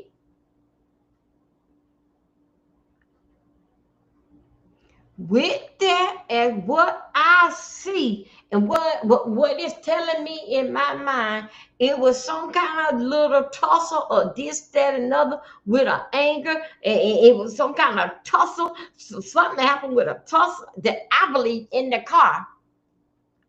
Fuck you, bitch! I'm getting out of the car. Fuck you too, bitch! And but yes, I think so. She ran him over and she hit him with his brain, and she hit him real hard. But she was thinking when she went up to the corner store, after you left him in the road, he didn't jump across no damn bridge. What she was trying to say, let's go here. Y'all don't think I'm playing. Let's watch this here. Let's watch this here. Okay, we gonna go here. This is run and drop it again for educated purpose. Okay, let me see. How are we doing here? Let me drop down here. Let me get myself in here to give y'all a big picture. Okay, and we're going to go through a couple. This is for education purpose. This is a recap, and we doing commentary on it. Okay, hold on a second. Okay, wait a minute. Ronnie? Wait a minute. Hold you guys. I want to make sure that I got. Hold on a second. I got to make sure that Ronnie is in here. Ronnie, do you see it? Wait a minute, because I don't even see them in there. Hold on a second. Ronnie, do you see it? Okay. Now I'm going to give y'all a big picture. I'm going to drop down and we going to go through this here and we going to pickpocket this here right now. Right now, we going to get to the bottom and we'll find out what the hell that she did. But okay, here we go. Remember now, this is what allegedly the way how I feel. Okay, a man not going to leave his gun in his pocket. But guess what? But she went and took all the money out the bank. Y'all just this is all for educated purpose. And you watch this and we just doing a deep dive in this here. Okay, here we go. Let's go, Ronnie. Discussion with Joe, so this how I go. So somebody asked me how you deal with a liar, a person that just repeatedly lie about everything. Like they lie about where they at, they lie about where they been, they lie about where they came from, they lie about where they mama stay, they lie about where they homeboy stay, where they homegirl stay, all that. They just lie for no reason. But you really care about that person, like you really into that person. You've been dating this person for like 5 to 6 months, and you just you see that the cycles of lies, it just continue. How can you build that person? Me personally, this is my theory, y'all. I'm just telling you about me. I'm not finna try to build nobody like that. I personally finna get the fuck from around me, because if I can't trust you to just tell me where you at, or because being personally, I'm not even finna ask you. We have a casual conversation and I hear noise in the background. I mean, be like, oh, where you at, baby? You straight? You good? Whatever, however, and they just continuously lie or just lie for no reason. That's a red flag right there. You can't even keep a G with me, so how I'm gonna trust you to even try to build with you? I'm not finna waste my time. That's just me personally. But from me to you, if you feel like you want to build up, okay, you're gonna kind of drive yourself crazy in a sense, because you're gonna always keep that third eye open. You're gonna always be like, well, is this person lying about this, or this person lying about that? What is they really telling the truth? Okay, it's like you ain't gonna really ever be able to get comfortable with that. Okay. Tyrone became separated from his girlfriend. Hold on a second. Contradictions that have left a family. We grieving. We ain't. For me to you, just figure out, if you willing to go through that shit, and if you will, just sit back and buckle up, because they're going to take you on the ride, you know what I'm saying, for real. Or a ride that you may not be ready for, you feel what I'm saying? Or it may be a ride that it's exciting to you. You like to catch them in the lie, because some people, they just got time on their hand, and they just they like games, you feel what I'm saying? Me personally, I'm not finna play no games with no grown-ass adult. You gonna get the fuck from around me, because I ain't got time for that. I'm focused on other shit. I ain't got time to be trying to connect the dots or play connect for trying to see what you know, or trying to make sure I know what I know when it comes to you. I'm not finna do that, bro. It takes. This is him. This is his life with her. This is how he did all day with the rules and everything. Hold on a second. Okay, y'all. I want y'all to watch this here. He did all this here. All this here that Tyrone had did to show his love for her. Okay, let me take this down. This is a disclaimer for copyright disclaimer under the section 107 of the Copyright Act 1976. Allow is mad as fair use for the purpose such as criticism, comment, news, reporting, teaching, scholarship, and research. And that is what we are doing. Y'all watch this here. I'm gonna be in and out with this here video. Identify with these balloons and stuff.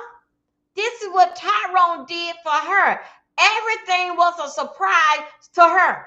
Y'all, this is going back to the same situation where I was talking about identifying with the general manager at Marriott and this other guy. Listen, okay, let's go. We working now. Let's go, boy. Let's go, Tyrone.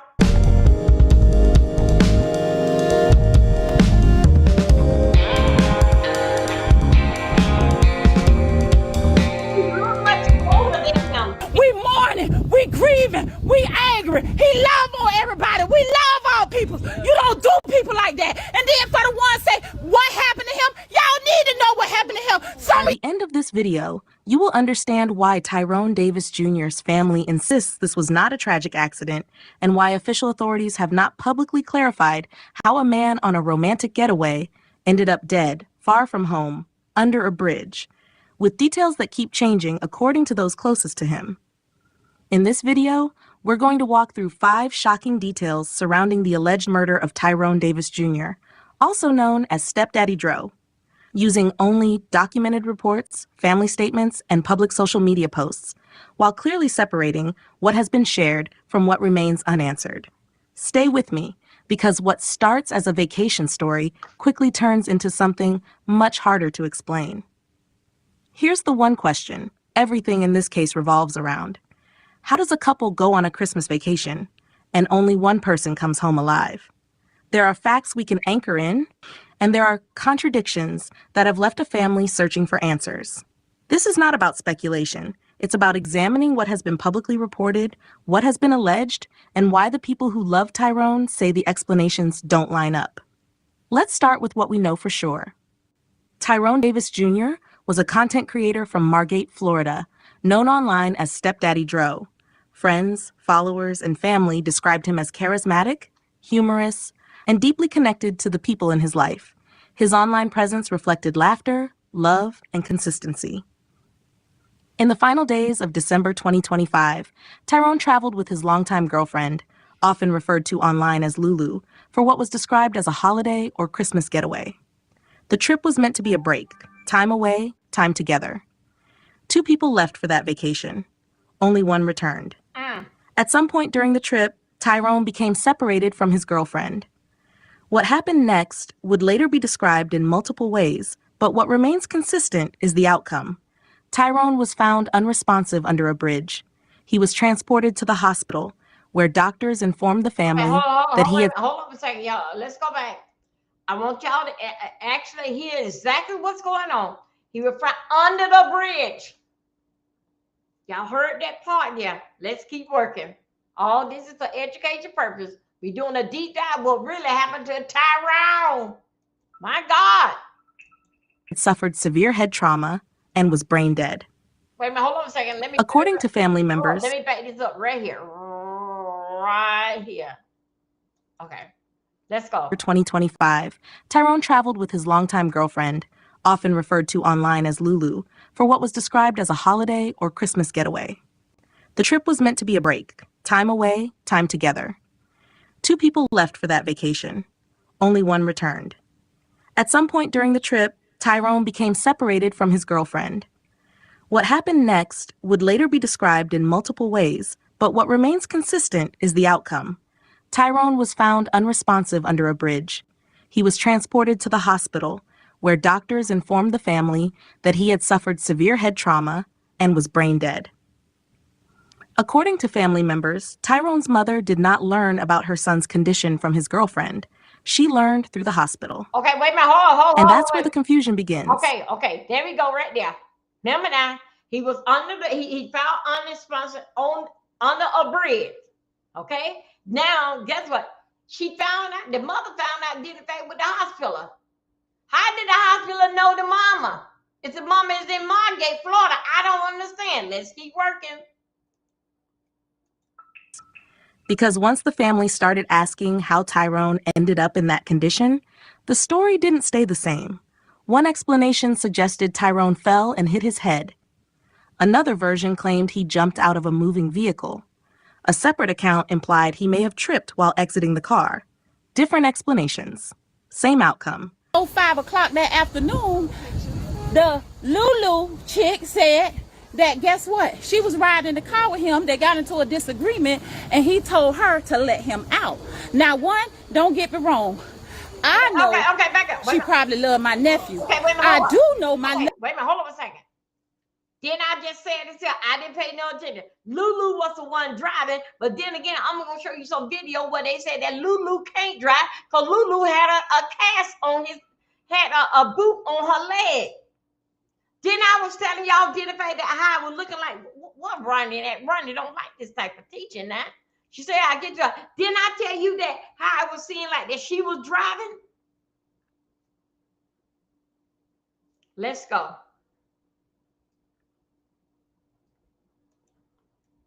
Nephew really love her unconditionally. But let me tell y'all out here, whether she love him, he love her. It's a thin line between love and hate. It's a real thin line. So for one, if he told you to let him out the car and your message was you pulled on the side of the road and let him out the car and you pulled off and left my nephew in Gainesville, somewhere you and him the only ones there, no family, no people, no nothing. You left my nephew and you said you drove up to a gas station 5 minutes to wait. Maybe he needed to cool off. Maybe he needed to get time to himself to walk up. You thought he was going to walk up to that gas station where you was waiting on him at for 5 minutes. Within 5 minutes, you see ambulance ambulance, you see police, you see ambulance, you see police, and you know something ain't right. So you get in your car and get back there to the scene with my nephew getting in on a stretcher, getting in the back of an ambulance. You throw him out and left him for dead.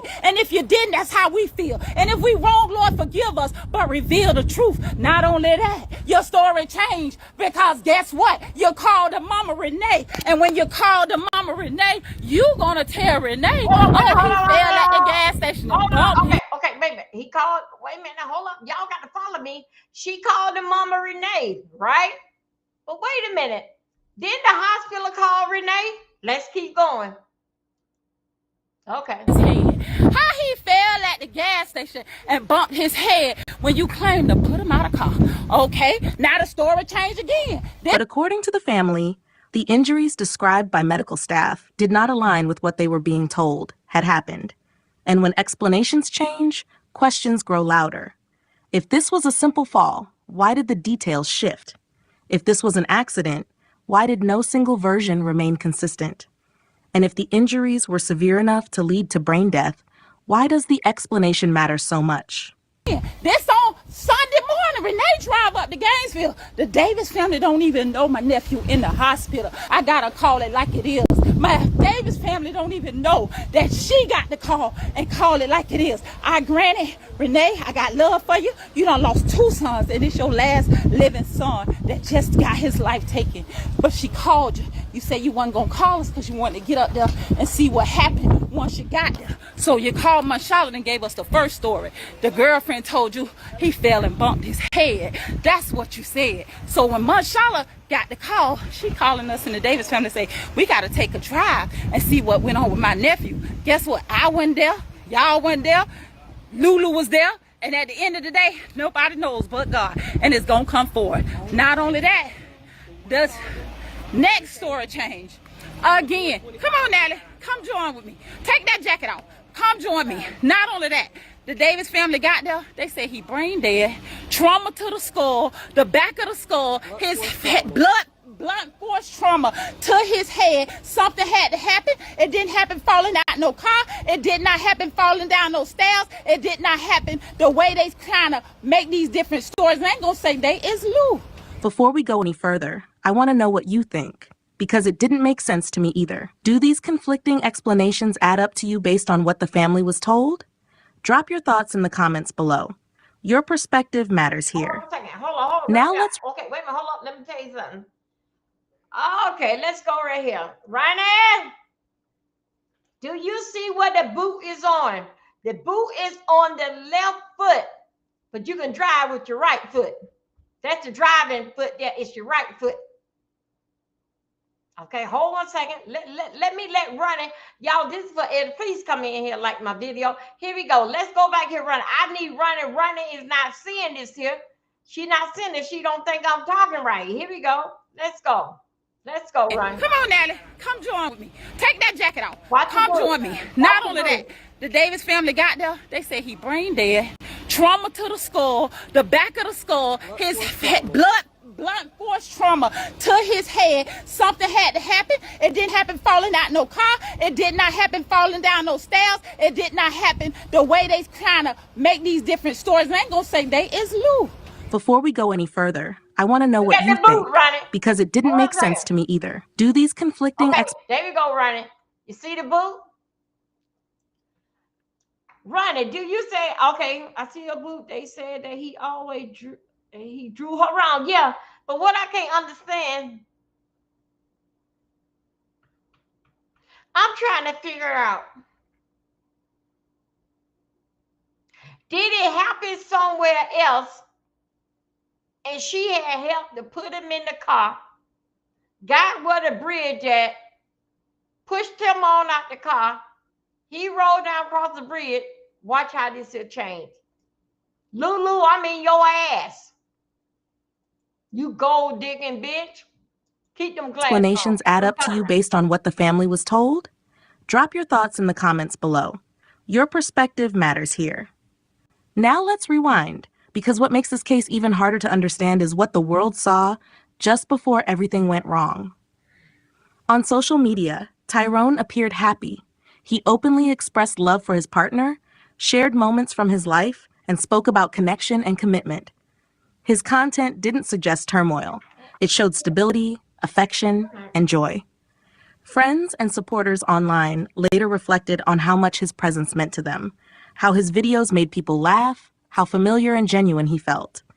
And that's what makes this second detail so unsettling. The man who publicly celebrated love and life was found dead in circumstances his content never hinted at. The trip that was supposed to be about togetherness ended in separation, permanent separation. So I want to ask you something else. Do you think social media sometimes hides warning signs we don't notice until it's too late? Or do you believe reality usually shows itself clearly, even when we don't want to see it? Share your thoughts below, because this conversation matters. What happens next is where this case stops feeling like a misunderstanding and starts feeling unresolved.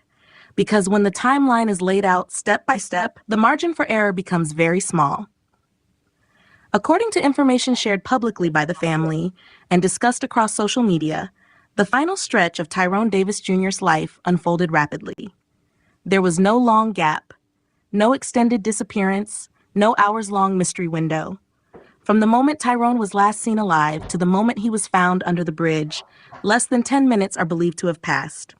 Less than 10 minutes. That single detail changes how everything else must be understood. The trip reportedly moved from the cabin to a hotel area. At some point, a stop was made near a Papa John's location. Surveillance footage has been referenced by the family as part of the timeline, placing Tyrone alive shortly before the incident. Then, within minutes, he was discovered unresponsive beneath the bridge. No prolonged wandering. No extended absence. No time for a series of unrelated events. Just a narrow window where something went wrong very fast. And that leads directly to the medical red flag that the family has continued to point to.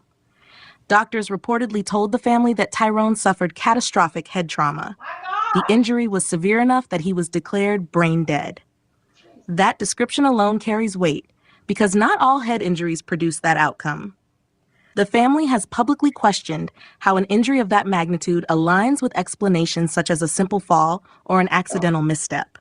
They are not offering alternative theories. They are asking for clarity. So not only that, you let him out, and at the end of the day, pulled off.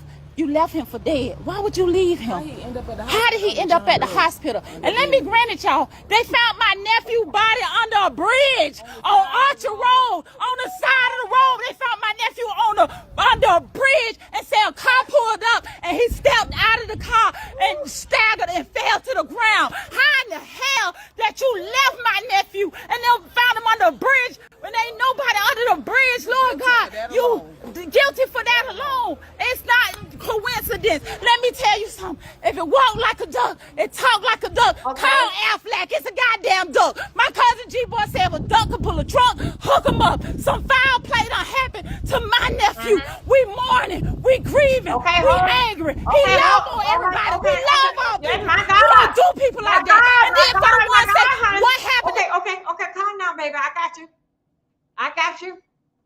I feel you. Oh my God. But he got out at the Papa John pizza. She threw the chicken wing in and the food scattered around. Hold up. She did do that. Well, wait a minute now. Papa John pizza. Then Papa John pizza had the camera there.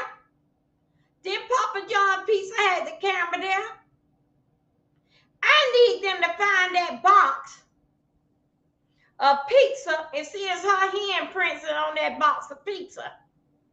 That box of pizza with a handprint can show basically like, bitch, get the fuck out of here. Take your goddamn pizza. Take your chicken. I don't want that shit. Eat it your goddamn self. Ronnie, I'm trying to tell you something. See, Ronnie wants to work off because when I saw her work like this, still working hard, Ronnie runs the other way.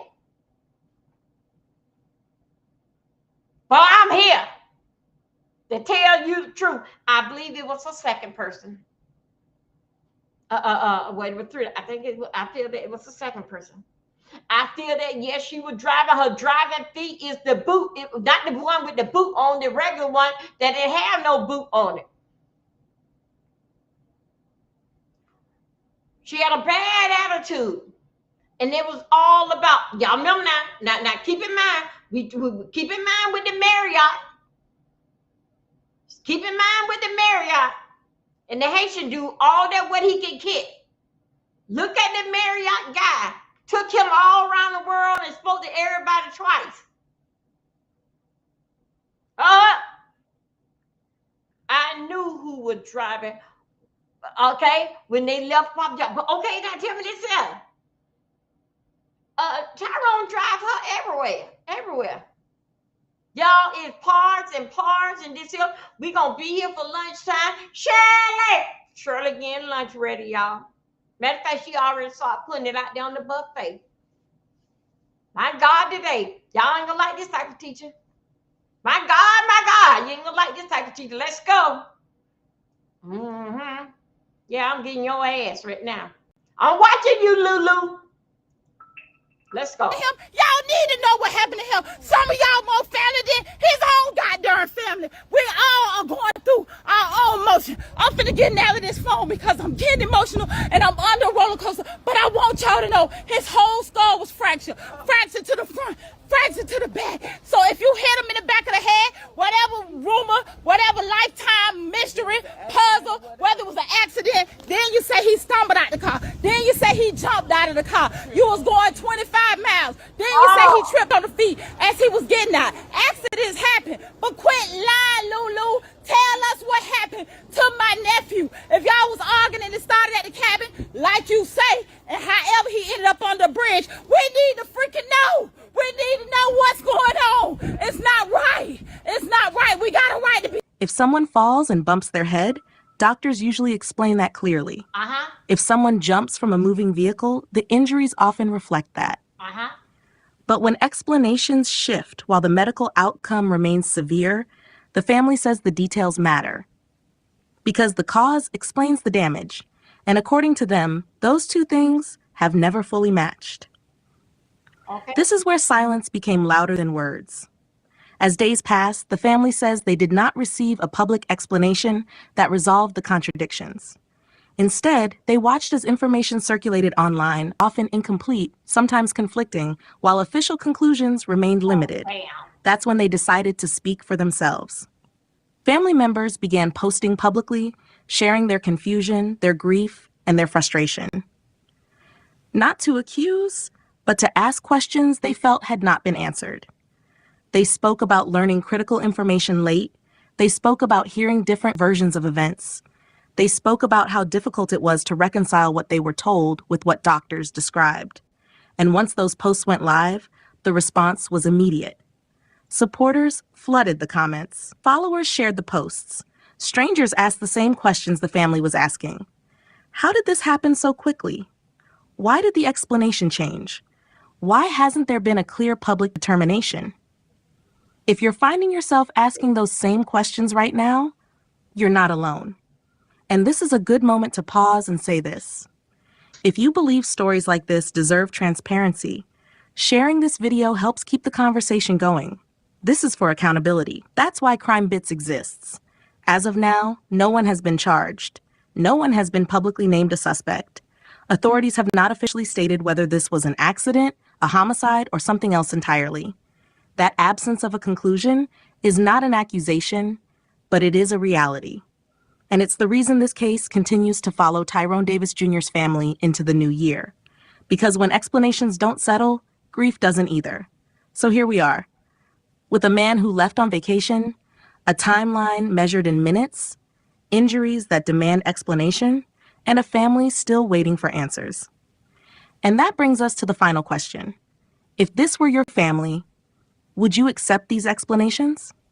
Drop your thoughts in the comments below. And if you haven't yet, subscribe to Crime Bits so you don't miss updates on cases like this, especially when new information emerges. This story isn't over. Got a right to be angry. My brother Tyrone Davis got a right to be pissed off and angry by his goddamn son. This is a senseless death. Yeah, God know he was gonna check out, but guess what? At the end of the day, decisions had to be made. He loved you, girl, and at the end of the day, if you take it aside and you blame him, you just as guilty as can be. You just as guilty as her. Because if you can't see it, Ray Charles can see it. If you ain't got nothing to conscience, tell the truth. What happened? God gonna reveal the truth. Them detectives gonna reveal the truth. My family don't even wish no hate on you for death, but I'm gonna tell you, your ass gonna pay for what happened to my nephew. And whatever the truth is, it is gonna come out. It don't make no sense. Now it's different stories that have been told, man. We don't want to hear we don't want the phone call. She might talk after, but I don't want to do it right now. The story ain't adding up, and we just want the story to add up. We need 2 + 2 to equal 4. I can't say what happened. I wasn't there. My family can't say what happened because we were not there. But what I am gonna say is he was left on the side of the road in the city that he ain't from, with no phone, no ID, no gun, no nothing. I was told that he was let out of. I was told that the car was brought to a complete stop and he was let out. Then I was told the car may have been going 25 miles an hour when he was let out. 25 miles an hour, you can't do 25 in the school zone, but you stopped and let him out at 25 miles an hour. The math ain't mathing. I just say 2 + 2 need to equal 4. Whatever happened, even if you didn't do something to him, you responsible because we left him in your hands. You was with him. He loved you with everything in him. So to leave him in a city that he ain't from, on the side of a road, for him to be found and taken to the hospital under John Doe, because you weren't there. They caught him in the hospital under John Doe. We saw. No, wait a minute. Come here, Ronnie. Ronnie, they said that she wasn't there. Ronnie, I don't think you want to work today. Ronnie, I'm getting too many stories here, Ronnie. Ronnie, as I move on in this here video, Ronnie, you gonna see, Ronnie, where she was at the hospital. In the hospital call. Wait a minute, Ronnie. I don't think Ronnie here this today. Hold on one second. Let's go right here. See, Ronnie don't like this type of stuff right here. But I got to tell it.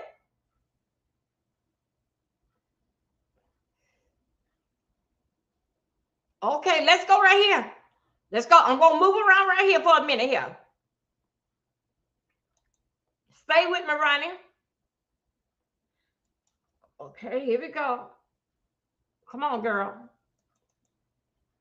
Why did you transfer the money out of his bank account that he said shared with my sister the day after he was pronounced deceased at the hospital? My sister and T2 share a bank account. The account is on 0, and it shows the money was transferred to his single account by himself. You got access to his cell phone. You got access to his bank accounts. If you ain't money hungry and desperate and you got all access to everything he got, we ain't worried about no worldly possessions. We screaming justice over here. We want justice over here. It ain't about the money. He got $1 million wardrobe. He got a son. You think we give a darn about the clothes? We would rather have my nephew here. We would rather have my nephew with breath in his body. If you ask me, I'm gonna tell you real quick. I said he should have dusty rolled in the car, fired on the shut him out. Hold on, wait a minute. Okay, let me tell you. Come on. Wait a minute, Ronnie. I don't think Ronnie working today. Ronnie, he got $1 million wardrobe. $1 million wardrobe, but look at his mama house. Look where the mama's staying. As you see that, he gave his dad a high five, and because he's a junior. But he got $1 million wardrobe, but look at what we gathering up. Okay, Ronnie, since you were working, let's go, Ronnie. Ronnie, I want to know about that money and the firearm. And then, Ronnie, as you listen to what he's saying, it made me think of the Marriott keep a firearm on him. Let's go, Ronnie. We're going to work. Listen to her. Took the domestic violence charge and then just bonded out. But he's not that guy. He's not that guy. No, I'm letting them know he's not that guy. He's not a woman abuser. He ain't gonna put his hand on a woman. But we just want the story to add up. We need 2 + 2 to equal 4. I can't say what happened. I wasn't there. My family can't say what happened because we were not there. But what I am gonna say is he was left on the side of the road in the city that he ain't from, with no phone, no ID, no gun, no nothing. I was told that he was let out of, I was told that the car was brought to a complete stop and he was let out. Then I was told the car may have been going 25 miles an hour when he was let out. 25 miles an hour, you can't do 25 in the school zone, but you stopped and let him out at 25 miles an hour. The math ain't mathing. I just say 2 + 2 need to equal 4, whatever happened. Even if you didn't do something to him, you responsible because we left him in your hands. You was with him.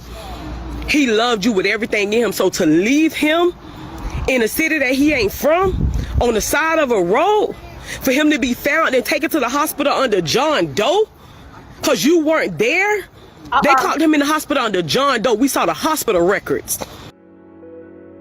Aha! Oh my God. Oh, we're gonna hold it there for a minute.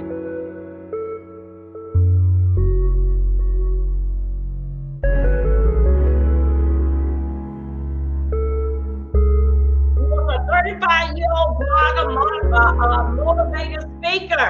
And the content creator. I love you.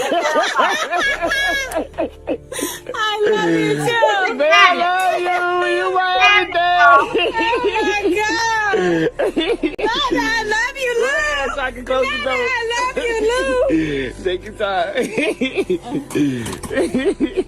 time. Christmas lights, rose petals everywhere, and a cabin made for romance. Tyrone Davis lived for these moments. The kind of guy who'd plan elaborate surprise hunts and weekend getaways just to see her smile. Within days of that holiday trip, a couple who was driving near a bridge in Gainesville found him with serious injuries and called 911. When he got to the hospital, he had no ID, no wallet, and both his phones were gone. Everything that could tell you who he was gone.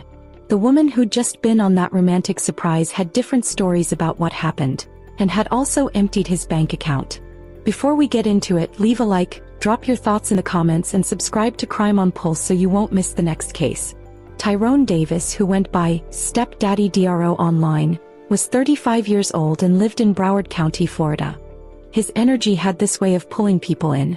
He was a blogger, YouTuber, motivational speaker, and truck driver. His content stayed real, uplifting, and consistent. Above everything else, Tyrone showed up as a father, celebrating his children, spending time with them, being there for them. His views on relationships came through clearly in his posts. On November 21, 2025, he wrote, "Stop jumping in relationships and not keeping your word or feeling like you don't have to compromise or be open-minded. And most importantly, thinking everybody gone put up with toxic traits of yours." On November 26th, he wrote, "If I can't make your load lighter, I ain't doing my job, baby. And I ain't just talking financially. I'm talking all the way around the board. Mentally, emotionally, financially, and physically too. You make my life easier, so you know I'm going to make yours easier for sure. All a woman wants is effort. It is the simplest stuff that makes her day." He was talking about being a real partner in every way. That's who Tyrone was trying to be. For over 3 years, Tyrone had been with Kiara, who everyone knew as Lulu. They'd built a life together, made memories, and created an entire online presence around their relationship.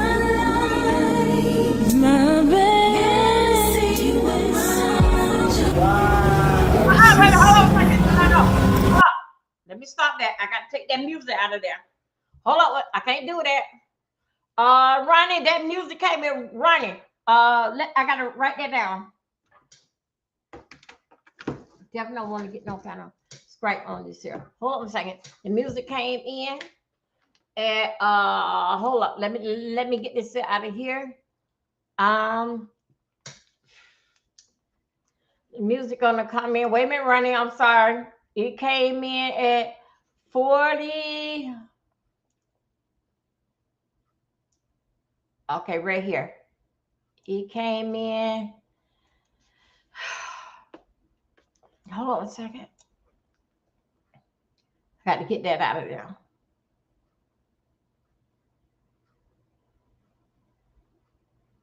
Okay, full. Okay, let me go. Let me move on from out of there. Remove.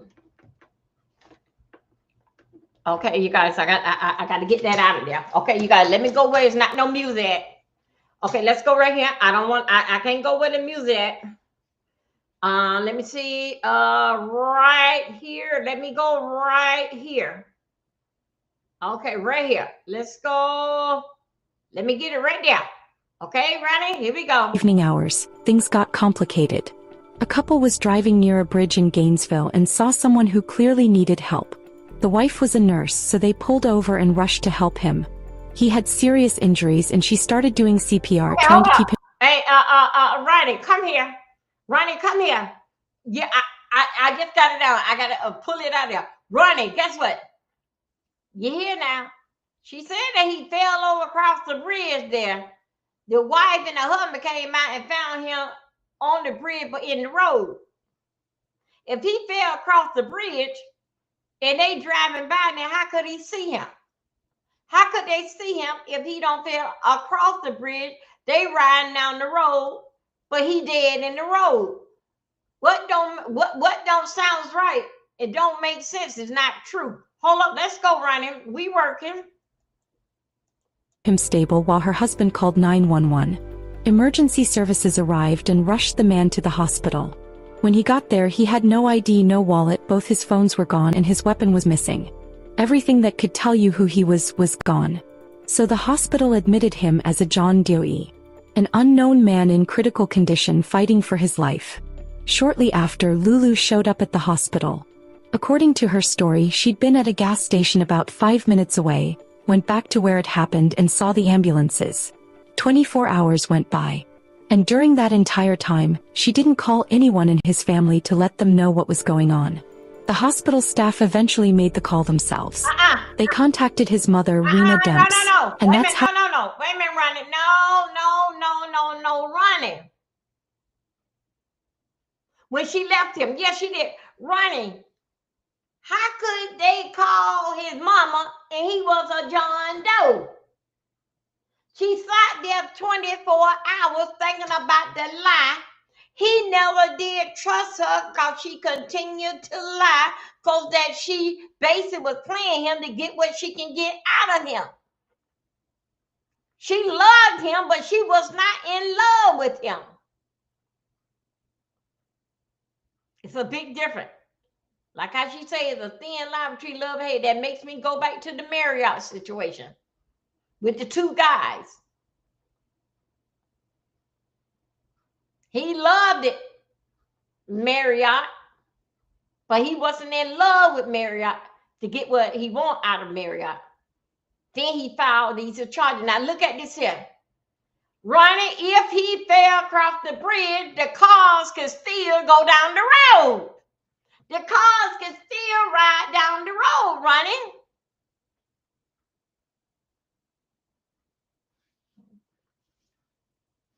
She okay, but she didn't notify his mom. Yeah, okay, but still, yeah. I'm listening to this here, and y'all all playing around with video because a lot of people is covering this. But still, yeah, you sat there for 24 hours. He was John Doe, thinking about how you gonna get this here life together. Together out of all this here, what you don't have. Now, only thing you got is memory, and then your ass going to jail. You right, honey. Keep on damn thinking. You think it just right. Me and Ronnie is in your ass. Let's go. I'm going to back it up just one more second. One more again right here. I'm back it up right here. One more again right here. Let's go. Near a bridge in Gainesville and saw someone who clearly needed help. The wife was a nurse, so they pulled over and rushed to help him. He had serious injuries and she started doing CPR, trying to keep him stable while her husband called 911. Emergency services arrived and rushed the man to the hospital. When he got there, he had no ID, no wallet, both his phones were gone and his weapon was missing. Everything that could tell you who he was gone. So the hospital admitted him as a John Doe, an unknown man in critical condition fighting for his life. Shortly after, Lulu showed up at the hospital. According to her story, she'd been at a gas station about 5 minutes away, went back to where it happened and saw the ambulances. 24 hours went by. And during that entire time, she didn't call anyone in his family to let them know what was going on. The hospital staff eventually made the call themselves. They contacted his mother, Rena Demps, and that's how his family found out who this John Doe really was. When Rena got to the hospital, Lulu was there. She told Rena that Tyrone had fallen at a gas station and bumped his head. Just a small accident. But that's not where he was found. He wasn't found at a gas station, but was found under a bridge. What? She was riding in the car with him. They got into a disagreement, and he told her to let him out. Now, one, don't get me wrong. I know she probably loved my nephew. I do know my nephew really loved her unconditionally. But let me tell y'all out here, whether she loved him, he loved her. It's a thin line between love and hate. It's a real thin line. So for one, if he told you to let him out the car and your message was you pulled on the side of the road and let him out the car and you pulled off and left my nephew in Gainesville, somewhere you and him the only ones there, no family, no people, no nothing. You left my nephew and you said you drove up to a gas station 5 minutes to wait. Maybe he needed to cool off. Maybe he needed to get time to himself to walk up. You thought he was going to walk up to that gas station where you was waiting on him at for 5 minutes.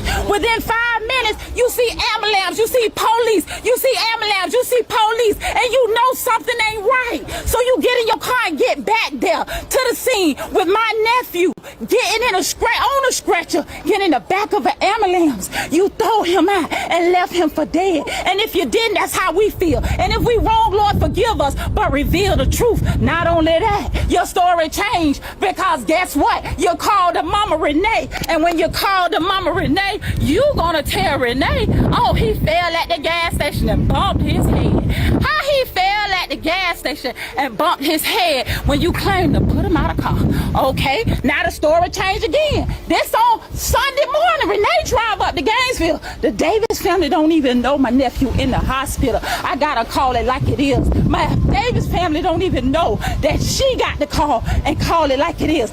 Granny, Renee, I got love for you. You done lost 2 sons and it's your last living son that just got his life taken.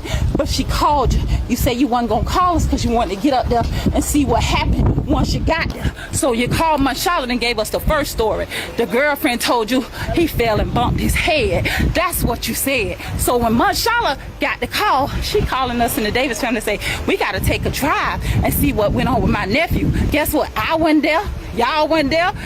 Lulu was there. And at the end of the day, nobody knows but God.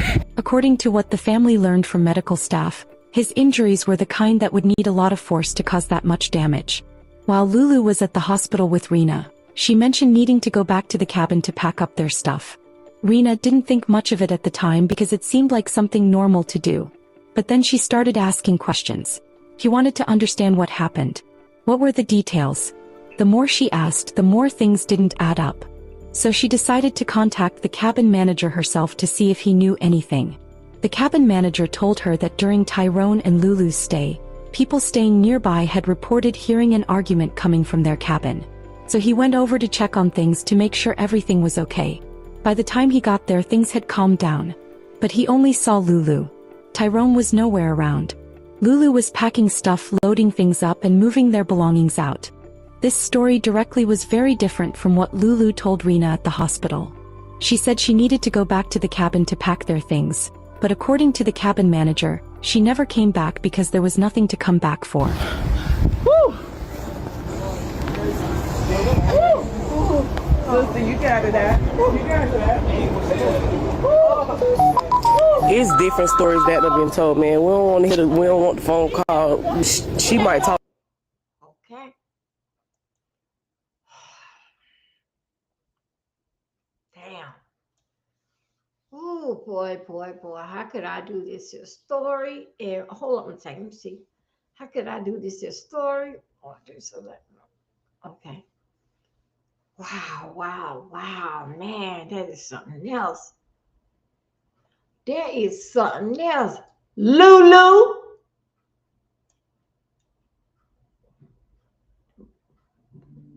Y'all, let me tell you. Y'all, I really so think so that it was another guy there because how could a one woman, y'all let me just go crazy. I just want to put this here on here. Just we're gonna play around with this here.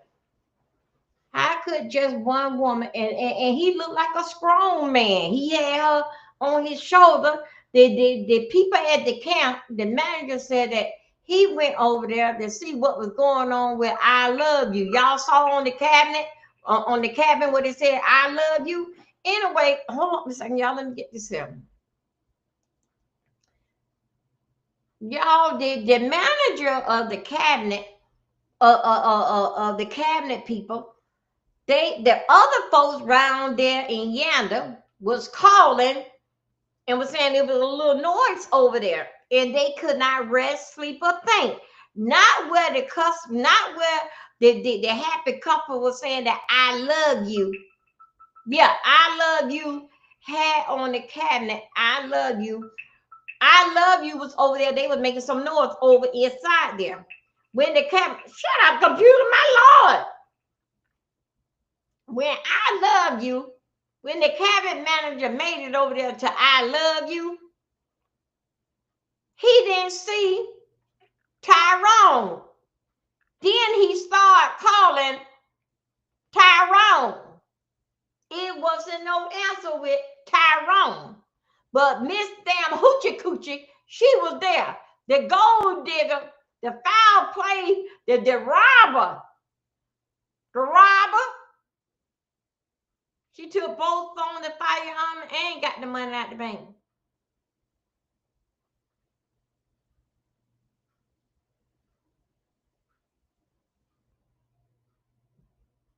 Something about this whole story wasn't right. How could you sit there 24 hours? You were thinking about the lie and how it was going to sound. You had a lot on your mind, right, girl? You had a lot on your mind what the family going to think. And main thing is I'm going to jail. Then the next thing is if I can take all this here back. You've been a hell bitch. You've been hell, but you stuck around there. Cause how they say this nigga got everything. He a content creator, but also too, they were showing the cabinet. But as y'all know, as we were looking to it, it was a basic leak. It's somewhere in the footage. That boy video everything. But somehow in the video, from the time from the cabinet, from leaving the cabin, up to I don't know whereabody it stopped. But we don't have no video, even at Papa John. The folks said that Papa John had the picture. This got to be some lie what this damn girl say, but I'm gonna tell you what they say. Papa John had the picture. This was another had the picture, the video, or he coming in there picking up the piece from Papa John and chicken.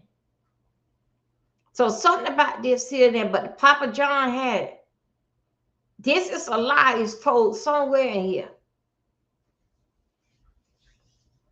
Somewhere in here. But when the manager came to the I love you cabinet, they couldn't find Tyrone.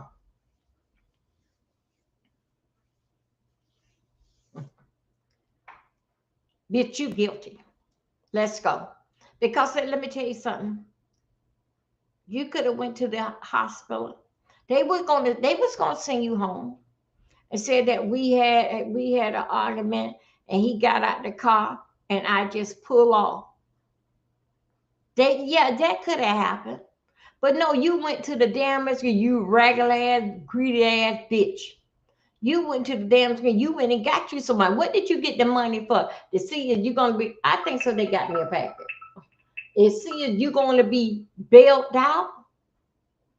That you were gonna get all the money he can get, did in fact with his family, and then if you go to jail, you can have some money to bail you. I think I got a package you got. Hold on a second.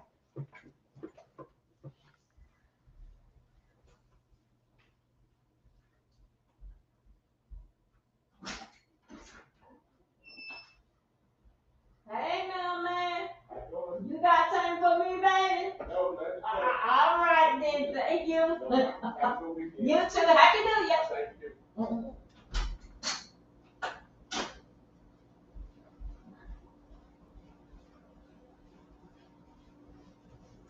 Hey, y'all. I'm sorry. I begin boxes and stuff and presents. I mean, using the kids and Megan said that, that she got, Jesus Christ, that she got something coming for me.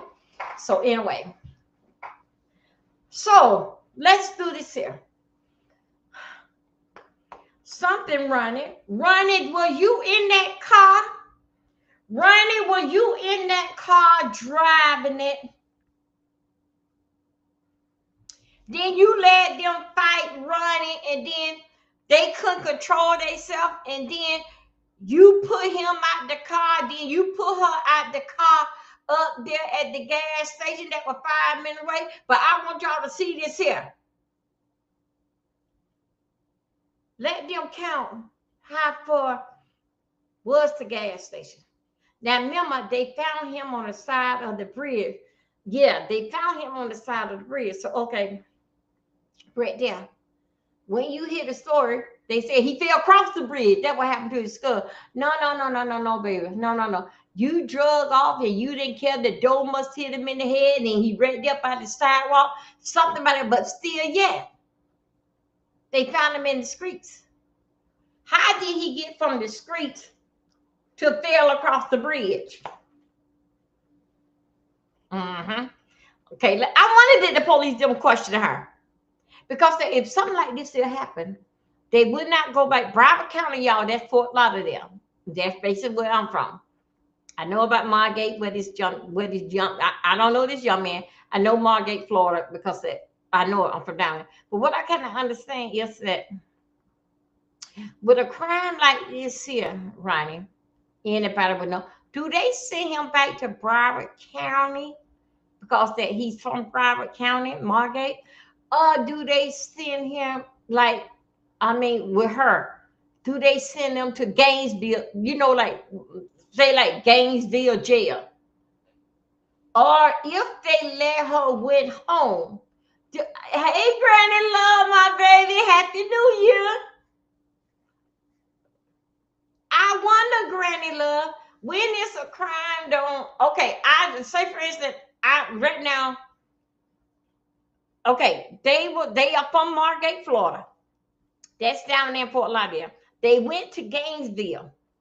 The crime happened in Gainesville. But if they let her go home, does that mean that she in jail in Broward County and they bring her back to Gainesville where they happen? Or you from Broward County, we taking you back from where you from, Fort Lauderdale, Broward County, because you're a resident of there. I wasn't in the car, but something was screamed. Yeah, it was. But Ronnie, I'm telling you the truth, Ronnie. I really do. I'm trying to figure out, do me and you, Ronnie, know that person that was under the bridge that the guy did not jump across. He was laying beside of the bridge in the road. Because if he jumped. Granny Love, how you doing, baby? Granny, we are working that day. We trying to see what happened to Tyrone. The girlfriend emptied out the bank. And what I can understand when you do stuff like this here, what are you gonna do with the money? It don't happen like that. It don't work like that. You don't go ahead and got involved with her. And how could you think of my girl Bubble? Right now, Bubbles is all in my stomach, even thinking about that. Money,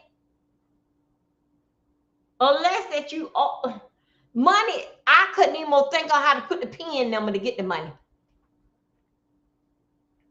I couldn't even think of that. But you can think of how to get the PIN number and wipe out the bank account, did it? I'm telling you, these hoes is not loyal. No, they not. Then he get, if you will follow me, she got a bank account. It was him and a family member. Then he got one single bank account for him and her. She wiped out them both.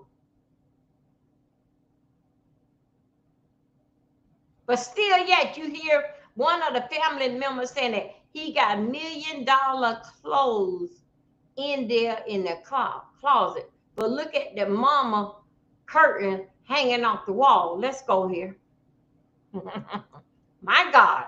after, but I don't want to do it. Right now the story ain't adding up, and we just want the story to add up. We need 2 + 2 to equal 4. I can't say what happened. I wasn't there. My family can't say what happened because we were not there. But what I am gonna say is he was left on the side of the road in the city that he ain't from. Okay, with no phone, no ID, no gun, no nothing. Wait a minute, hold on. I was told that he was let out of. I was told that the car was brought to a complete stop and he was let out. Then I was told the car may have been going 25 miles an hour when he was let out. 25 miles an hour, you can't do 25 in the school zone, but you stopped and let him out at 25 miles an hour. The math ain't mathing. I just say 2 + 2 need to equal 4. Whatever happened. Okay. Even if you didn't do something to him, you responsible because we left him in your hands. You was with him. He loved you with everything in him. So to leave him in a city that he ain't from, on the side of a road, for him to be found and taken to the hospital under John Doe, because you weren't there. They caught him in the hospital under John Doe. We saw the hospital records. They say a couple on the side of the road stopped and the wife happened to be a nurse. Thank God for those people because they tried to save my cousin. They gave my cousin CPR and they tried to save my cousin, but you weren't there. At the end of the day, no matter what happened, you should have been there. Whether you did it, whether you didn't do it, whether it was an accident, whether it was on purpose, you should have been there. You should have been able to give us an accurate account of what happened, and you can't. The only people we knew in Jacksonville was you and him. And you couldn't give us in Gainesville, and you couldn't give us an account of what happened. So right now, we go off for what we know. You saying everybody wrong for judging, everybody wrong for feeling some type of way? If something happened to the man I love, if I don't call nobody else, if I don't get in touch with nobody else, his family gonna hear from me before anybody. The hospital called his mama. You told me that. You didn't call his mama. You didn't call his daddy. You didn't call his grandma. You didn't call his auntie. Bitch, you sat at the hospital for 24 motherfucking hours with them people not talking to you. You told me out your mouth them people wouldn't tell you nothing. So you sat there for an hour, for a day, and ain't let them people tell you nothing? And ain't called nobody who could have got the answers that were needed? You sat there for 24 hours. This happened on Saturday. On Sunday, the hospital called his mama, not you, the hospital. I'm gonna give it back to you, and let me back it up, y'all. Even in the midst of Renee going up there, and they make it to the hospital, this on Sunday now, the accident or whatever happened on Saturday at 5 o'clock. So now Renee find out Sunday morning she go to Gainesville. Marshala got the call, tell the family, they went in 6 carloads deep to Gainesville. Even in Gainesville at the hospital, she said she had to leave to go back to the cabin to get their belongings. So she left the hospital with the mama there before Davis could get up there and went back to the cabin to apparently get their stuff. My sister called the cabin man who rented it out. And what he said was he heard about an incident that happened in the cabin. Come on out here, I'll tell you about it. I don't want to talk on the phone, and I'll talk to the police too. They went and did their own investigations at the cabin, and the man said he got a call from one of the other neighbors at the cabin because there's no video about an argument they heard and got so heated, and they said the young lady seemed to be the aggressor. They walked around to the cabin to see what was going on, and they only found by the time they got there it calmed down. They never saw Dro in sight, they never saw T2 in sight, but they saw her with that boot on her leg, because you got a broke ankle, that boot on your leg, dragging them belongings from the cabin to the car, from the cabin to the car. My nephew love you so much you don't even drive, Lulu. You don't even drive. He said, get on the back seat. I pick you up. I told you, you don't drive. You get on the back seat and lay down so your ankle that was broken can stay healed. That's how he take you, carry you like a princess.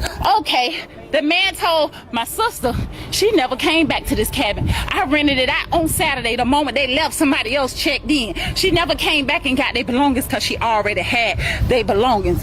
Let me tell you, it ain't making no sense. My nephew's skull was fractured so bad. They say the trauma that hit him, that blunt force, broke his skull and caused pieces to go to the front of his temple on both sides. On both sides. Sound like like a Hennessy bottle to me, or it sound like something with trauma force that can do your head like that in the back of your head, his back and his head. So let me tell you something.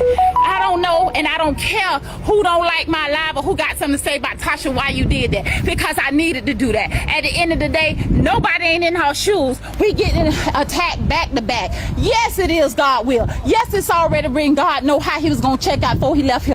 But guess what? Somebody need to be held accountable for your actions. And then there's the stuff that went missing. Tyrone's wallet, his 2 phones, and everything that could tell you who he was. Everything valuable he had on him was gone. According to Tyrone's family, money had also been moved from Tyrone's bank account. He reportedly shared this account with his mother, which meant Rena could see what was happening with the money, and they said Lulu had moved his funds to another account. The timing of these transactions lined up with everything else that was happening. Why did you transfer the money out of his bank account that he said shared with my sister the day after he was pronounced deceased at the hospital? My sister and T2 share a bank account. The account is on 0, and it shows the money was transferred to his single account by himself. You got access to his cell phone. You got access to his bank accounts. If you ain't money hungry and desperate and you got all access to everything he got, we ain't worried about no worldly possessions. We screaming justice over here. We want justice over here. It ain't about the money. He got $1 million wardrobe. He got a son. You think we give a darn about the clothes? We would rather have my nephew here. We would rather have my nephew with breath in his body. If you ask me, I'm going to tell you real quick. I said he should have dusty rolled in the car, fired on the shut him out, took the domestic violence charge, and then just bonded out. But he's not that guy. He's not that guy. No, I'm letting them know he's not that guy. He's not a woman abuser. He ain't going to put his hand on a woman. But I was thinking every scenario, maybe she didn't do it. And I know one thing for sure. Not only that, let me say this. Let me say to this. She put the account to 0. Okay, wait a minute.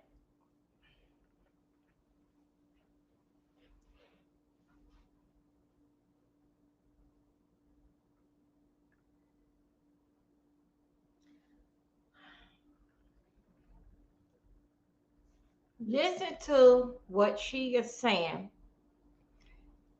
He is dead. Oh, let me put this in. He is dead. What about the money? What about the money? The account was in him and his mama name. But you went and got him. First thing is that, let me tell you about the fact with this here Lulu them, these folks here. Dealing fact with $1 million. Let me get myself over here. Dealing fact with $1 million wardrobe. Really? Really?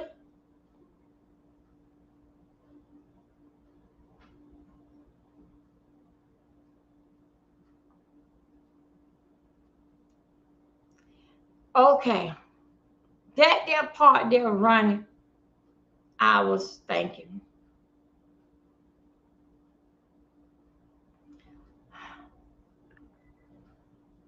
I'm trying to figure out this here. In that cabinet,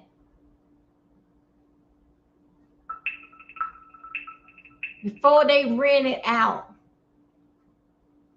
it was a lot going on in that cabinet. And if they do basic day investigation, like if they were to bring foul play or charge against her, they gonna testify what type of room that hotel room was in. He could have been. I'm trying to picture my mind around this here. But I did hear, what about this Papa John pizza? I was trying to look for that. Didn't fact that because I don't went right now. I don't switch over to 3 videos, basic hearing this here. And the only thing I keep hearing a basic didn't fact with her part. What she keeps saying and the cousins and things. How he treated her like a king, a queen, and all this type of stuff. Remember now, I love you, but I don't love you the way how that you love me.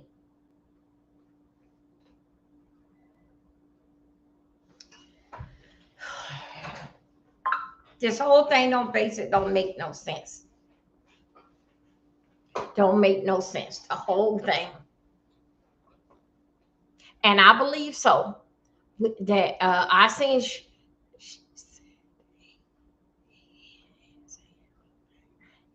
Okay.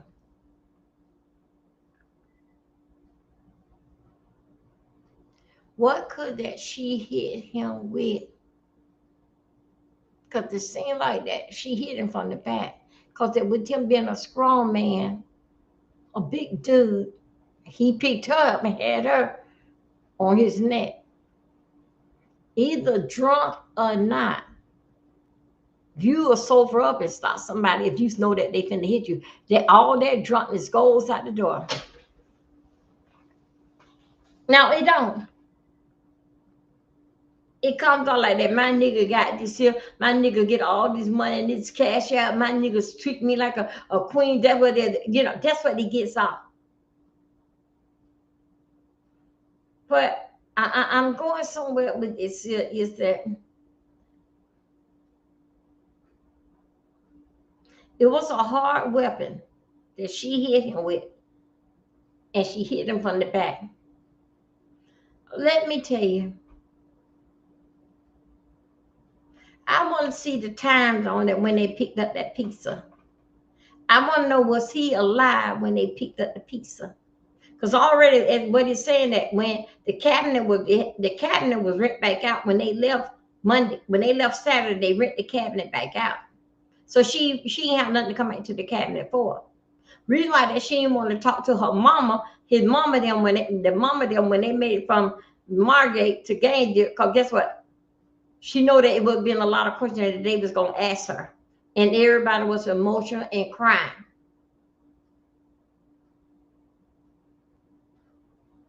Something about it.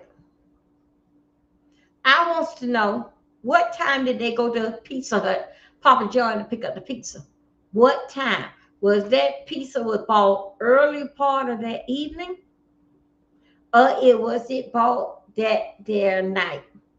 Then I would like to know the time that those people picked him up out the road. Because you remember that she said that he fell over the bridge. Come find out, no, he was on the ground right there by the bridge.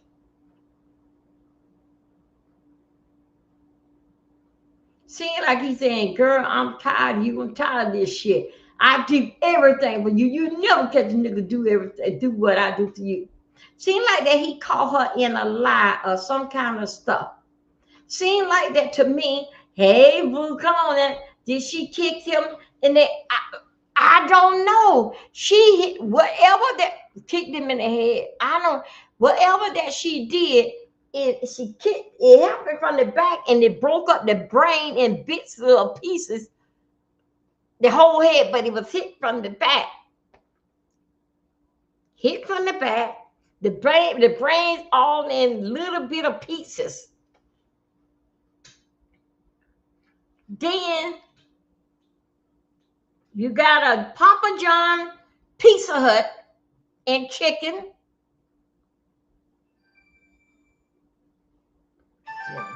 Stop spam calling. Papa John, what time did y'all bought the pizza? They went to the room when the people were saying y'all was in there tearing up shit. The people say y'all was in that damn cabinet tearing up shit. They said they couldn't make love or think because they're on the side of that cabinet. Yeah, was that boot on the feet ash? No, the boot was on the other foot. The boot was on the left foot. It wasn't on the driving foot. So the right foot is the driving foot. It wasn't on there. But when them people said that that no other folks over there called them and told them that they were raising hell and they couldn't make love and all that type of stuff, because that cabinet one that says that I love you was raising hell. Yeah, the I love you cabinet was raising hell. I couldn't make it up. Me and Ronnie don't went over it.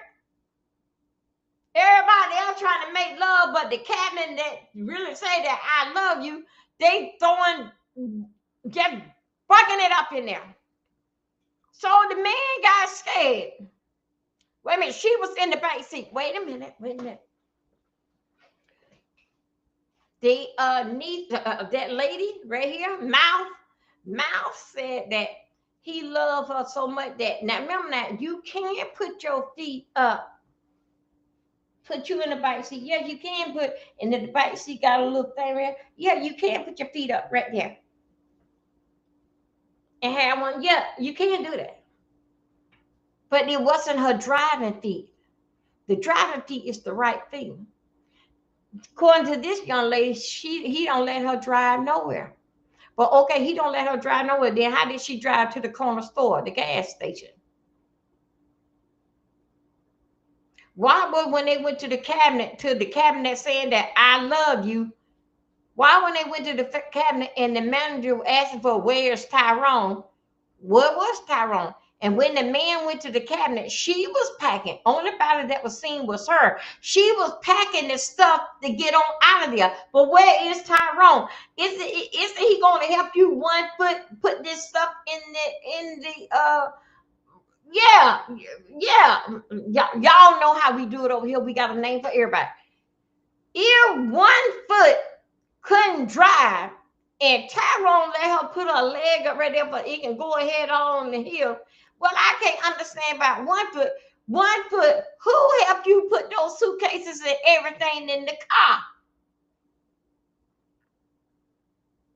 And she's a big woman. How could she kick him in his head? She's a big one. She's a big woman. She got a little piece of ass on her, so she don't have no balance.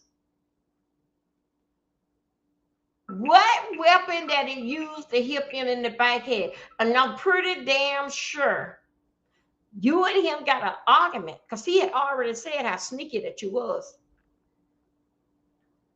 But he kept on putting on with you that I love this girl. I don't be bad. The story say he been with you 2 or 3 years. I'm going to invest in it. Once you see it ain't damn nothing nigga going to do for her like I do, but I give my baby everything. She got everything. And I'm driving an 18-wheeler. My baby got everything.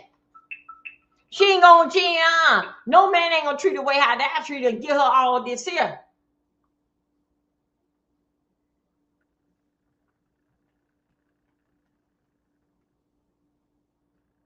No. Yes, she was loading the car, but I can't understand how could 1 foot load up the car? Because now I can't say when they come down in the cabinet, when they got there, he probably say the type of gentleman that he's like, no, baby, you go in there and rest your foot. I got this here, baby. I got this here. Go in there and sit down there and have a drink. I got this here. That's what I think would happen.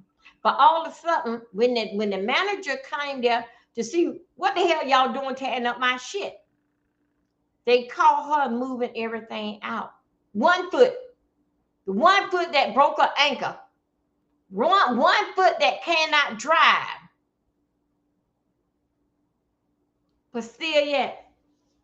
1 foot said that he fell across the bridge. Across here. And it was a homeless man down there found him.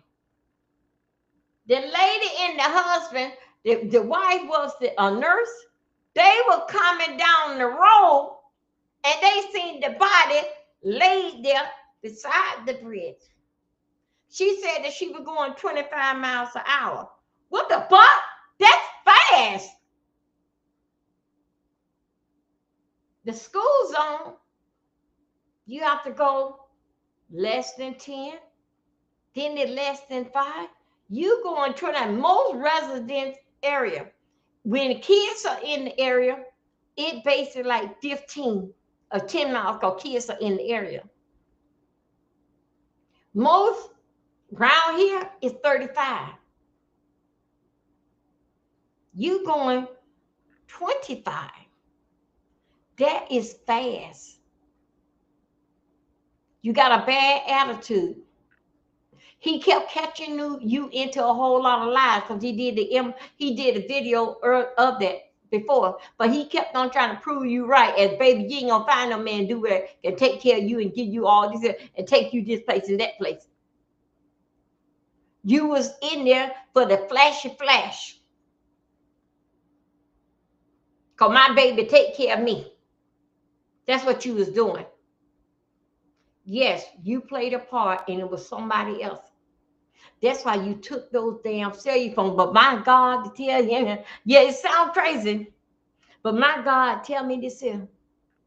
They gonna get those cell phone. Cause you remember now the family them got his cell phone number. They can get those cell phone number and they can see, they can get y'all know what I'm trying to say, you know, the cell phone, and they can see where you being called. Yeah, bitch, they got your ass. Your ass, let me tell you something, Lulu. Your ass may have got by, but your ass ain't getting away. You did a hookup, all this type of shit here with some more guys. You didn't do this by your damn self. You made sure you took the phone and you took the gun. Did you take his gun and hit him in the back of the head? You know what, Lulu? I'm getting to think some kind of way, Lulu. When they were hearing all that stuff that was going on in there, Lulu, I believe somebody else was in that trailer too. Did you hit him, or who hit him upside the head with his gun? Lulu, he was a strong man. You didn't do this by yourself, Lulu. You gonna take a strong man and come say he love you so much? Go ahead, baby, hit me in my damn head. I'm just that damn tough.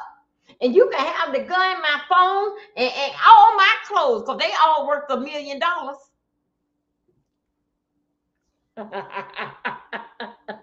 Really, Lulu? Lulu, you took the... God damn, girl, how stupid could you be? His parents gonna tell the police officer your the phone number, and also too, Lulu, they gonna give them your phone. They don't need the phone. They just want the number, and it gonna tap in because the family and the mama they do, because you know you played that damn gritty that you do best things in send mom's apple pie that came on in the damn family. You miss it shit. You lighting the family up wearing somebody else's DNA on your motherfucking lid. You damn criminal. Lulu, I'm in your ass. Again, Lulu, your ass may get by, but your motherfucking ass ain't getting away. Nah. Oh yeah, you got by, but you ain't getting away. Yeah, that's what the hell that you did. You planned it. Oh yes, you did. You planned this here, but you didn't plan it by yourself. That's why you took those cell phone. But don't forget now, you tried to be damn friend with his mama. So all right, the mama them know your phone number. They can get the police to phone them and they can tell them. And the police them can pull it off the identify with the tower or somehow. Y'all know what I'm trying to say. They can pull about everything who you got. Then they gonna call those people there. And they gonna get all them damn stories, what you were saying at the hospital, what you told the family. Then they gonna compare it to the people. They gonna call every damn body in his phone and in your phone. Bitch, you're going down.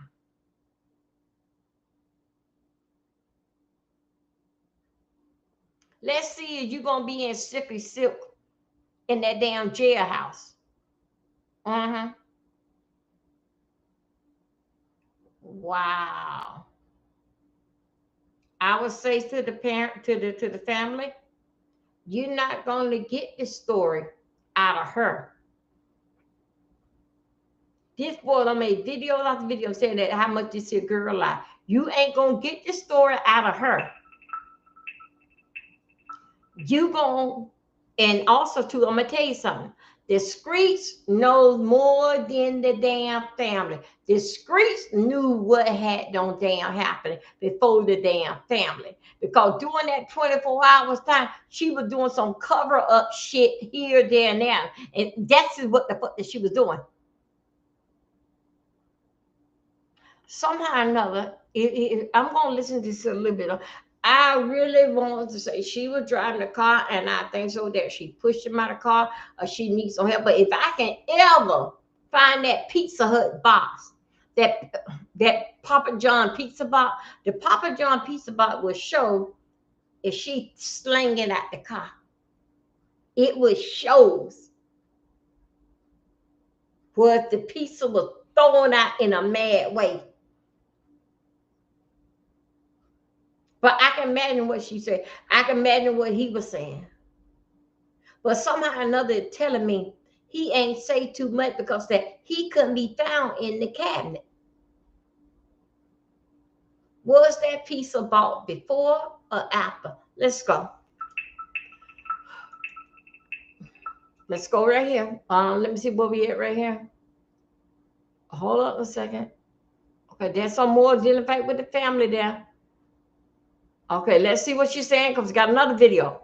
Yeah. But this what I want y'all to think about. If all family mourning and all family really going through all kind of anger and emotions, and y'all can hear it in me, and it is real. By my nephew, it's a big deal. By all family members, it's a big deal. But I'm gonna say this, and I'm gonna say this with everything in me. This woman got the nerve to think she gonna come to his funeral. Welcome to Lauderdale. Welcome to Lauderdale. That's the daddy. That's why you think you gonna come to his funeral. I think you better get a rain check, baby. I think you need a rain check. Cause when I tell you, this ain't what you want.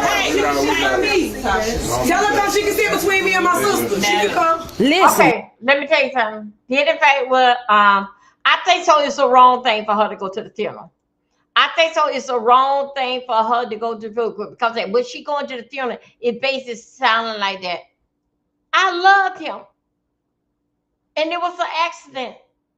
But I still don't hear her saying anything. Anybody saying that she's saying that it was an accident. But if it was for the funeral, no, honey, don't go. This is too damn hot. You know what he looked like when he died right there with you in that cabinet. Okay? Only thing you got in your mind is memory. Remember the memories of that. That guess what? Every good thing comes to an end. Everybody had an expiration date. No, you shouldn't go. No. The damn Margate, Florida, and around the world, they are mad with your ass, little girl.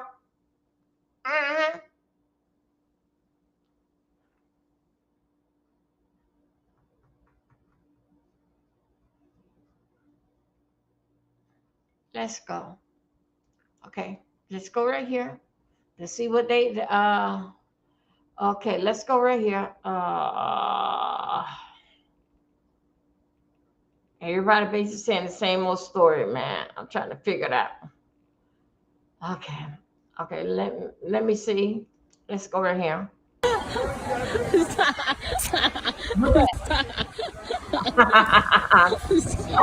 This is the tragic story of Tyrone Davis, aka Stepdaddy, a young man who went on a Christmas couple getaway at a secluded cabin with his girlfriend but never returned home alive with her. Babe, I love you. You my everything. So much. Give me a kiss. I love you too. So perfect. It gets better. No, my baby is out here. You don't punish me, right? Tyrone was found with a blunt force trauma injury on the back of the head by someone Now, walking wait a on the minute, side of the road shortly after he had an wait a argument minute, with y'all. his said girlfriend. Do me a favor. Caller passing by. Do me a favor. We're going to listen to that. Y'all, that food what she had in her hand, is that something? I never ate Papa John pizza.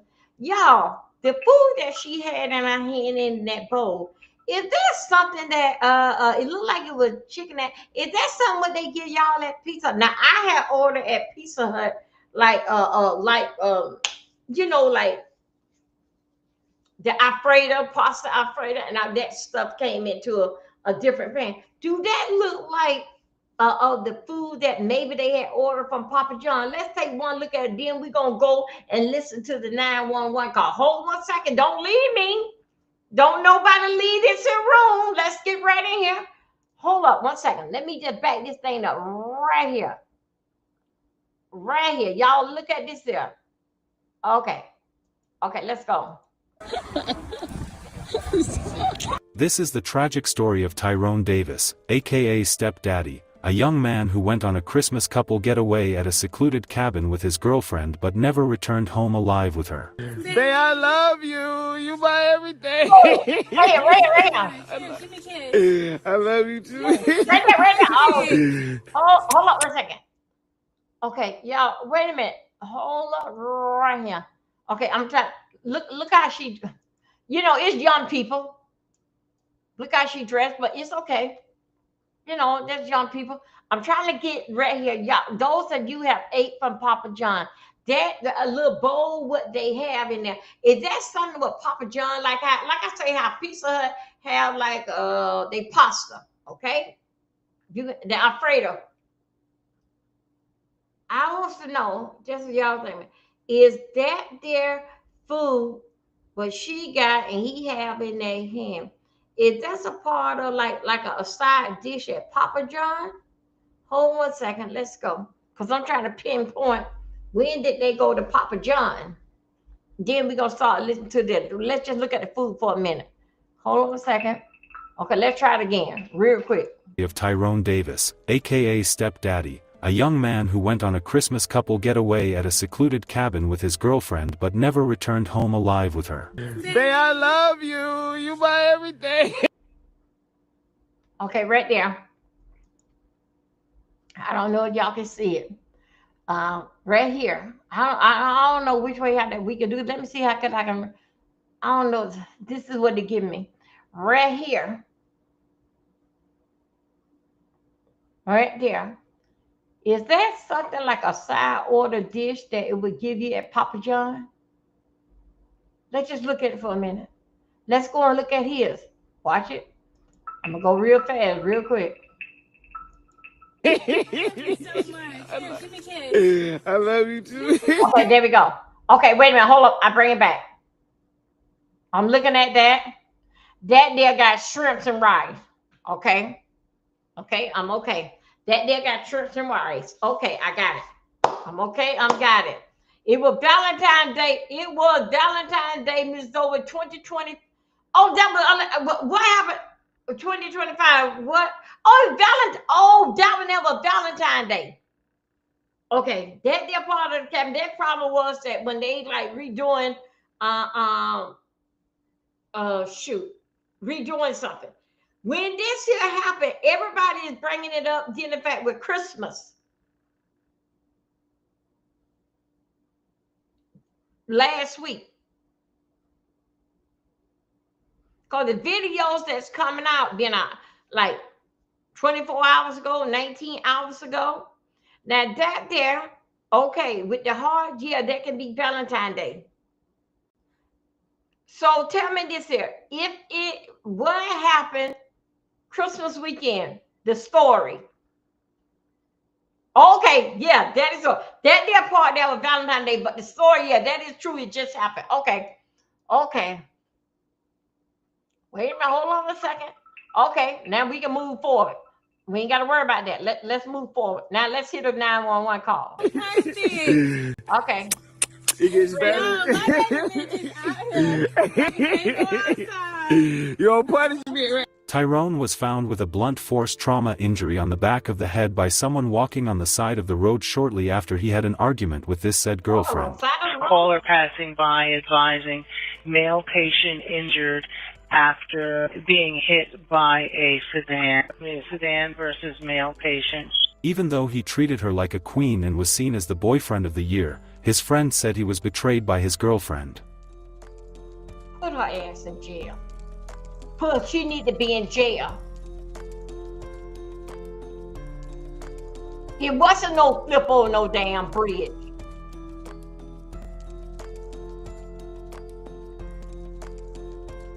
The passerby said he got hit with a white sedan. She was driving. Her story as to what actually happened leading to his death isn't straight, as she kept changing her account several times whenever asked by his family. And you said you drove up to a gas station No, they from 5 Margate, minutes Florida. to They went wait. to Maybe he Gainesville. needed to cool off. Margate, Maybe he Florida, needed that's to by Fort get Lauderdale. time to himself to walk up. You thought he was going to walk up to that gas station where you was waiting on him at for 5 minutes. Within 5 minutes, car you see getting him. ambulance, you see police, say you see that? ambulance, you see police, and you know something ain't right. So you get in your car and get back there to the scene with my nephew. This man was trying to make his girlfriend happy by taking her on the trip of her life to enjoy the festive seasons, but unfortunately for him he lost his life right after they had an argument. Did she kill him? Was his body staged at the crime scene? What happened? Let's find out what actually happened.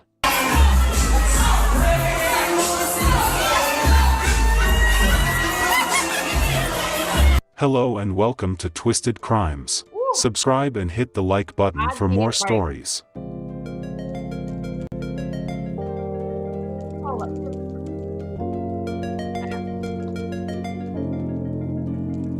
Wait a minute, y'all. The car. I think every dog.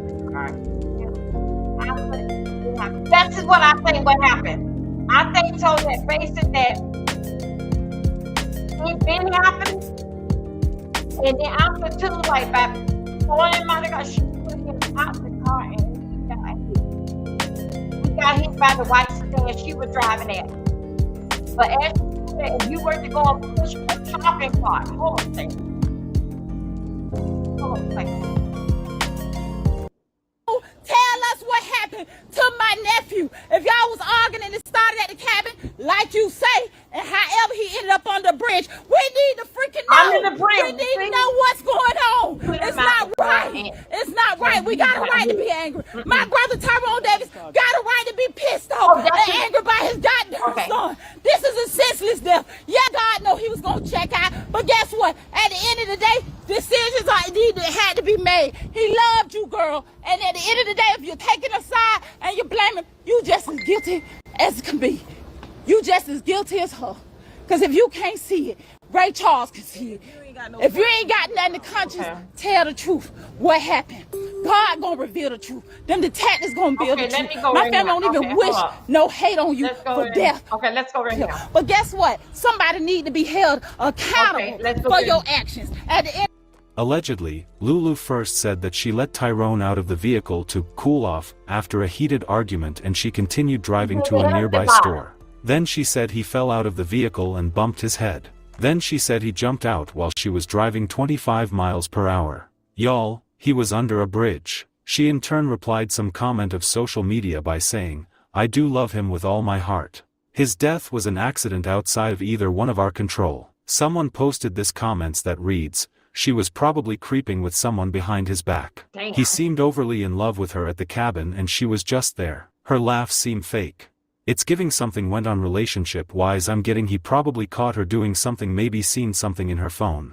She maybe wasn't being faithful and he was doing all those great things for her, so it probably hurt him and they argued and he wanted to leave. It seemed as though she couldn't let him do that alive. We are not sure what really happened. All the speculations are by his families. As at the time of making this video, police are still investigating the incident and hoping to find out what really happened. What do you guys think about the whole incident? We do hope the truth is uncovered and justice is served. Our sincere condolences to the friends and families of Tyrone Davis. May his soul continue to rest in peace. Please stay safe out there and we shall see you guys in next video.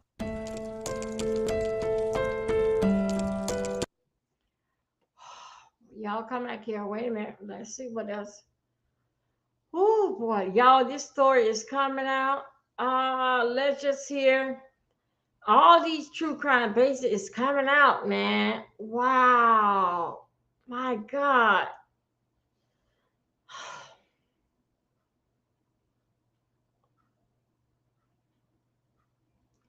Y'all over here on damn, man, I can't even. Okay, here I go. Let me try to pull it together. You guys, it is a story dealing fact that it came from on YouTube. I don't know how to get to it. What we were seeing just now, where that stores, where that she was not on that little part that I love here, love him, but it's a part on there that people that she was talking And I couldn't see it because that the person was there. And it was about the Hennessy bottle. I hear him with the Hennessy bottle. But made him, but no. But something about this there. What if you hit a man with the Hennessy bottle? Y'all, is something about it still just not right.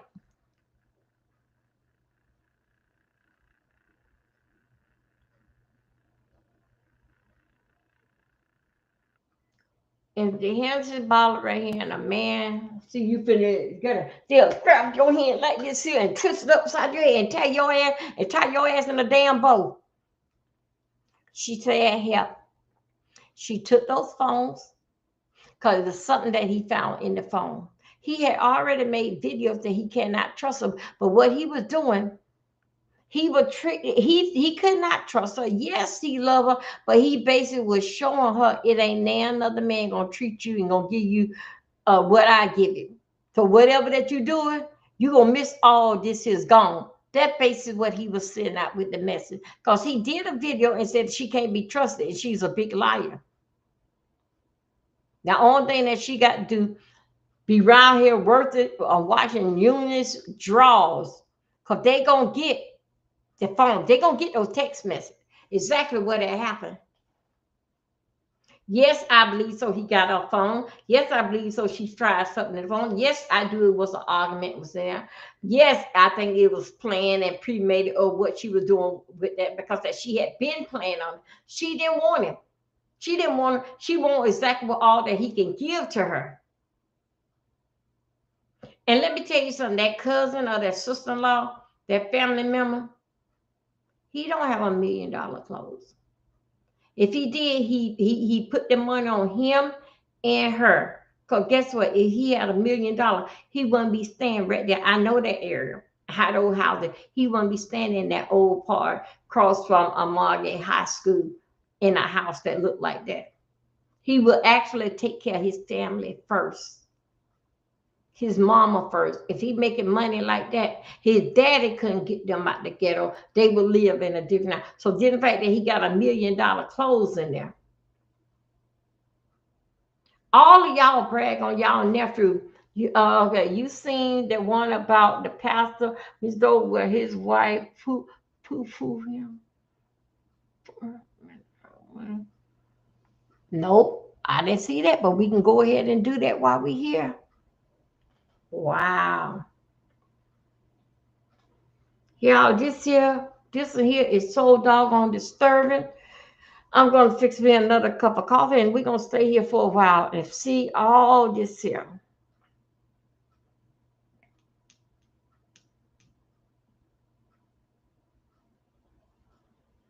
I looked at this video now. That recording just had came out.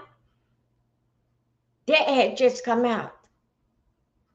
When I was doing it and digging things up yesterday, that record, and I was going through everybody's song, but that recording had just came out.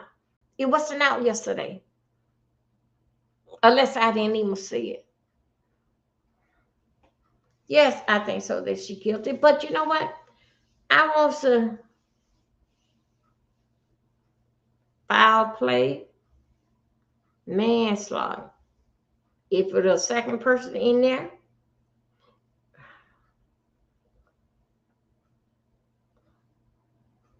I bet he ain't have no insurance policy. But guess what? They're not worried about it because all didn't fight with that materialistic stuff. They can sell that off and get it stuff. So they're not worried about that. I bet he ain't have no insurance policy.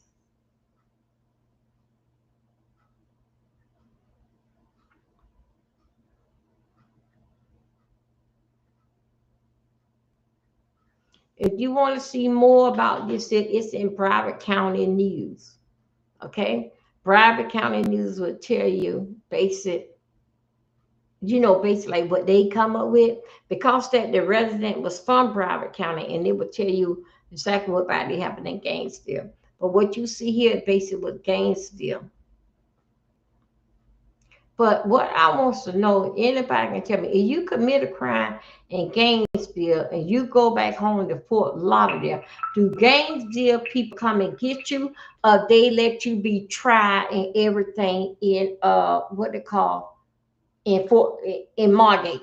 Because they, hey, this don't happen here. The body don't mean shift back home. So other words, we ain't in Gainesville no more. We back home in Margate with the body and with her. Do they bring her back to Gainesville? Do they bring her back to Gainesville to jail? Because that's what happened. We got you in Fort Lauderdale and you from Broward County. So we're gonna try this here in Broward County. I don't know. I really don't know. Wow. This one here is very, very deep, man.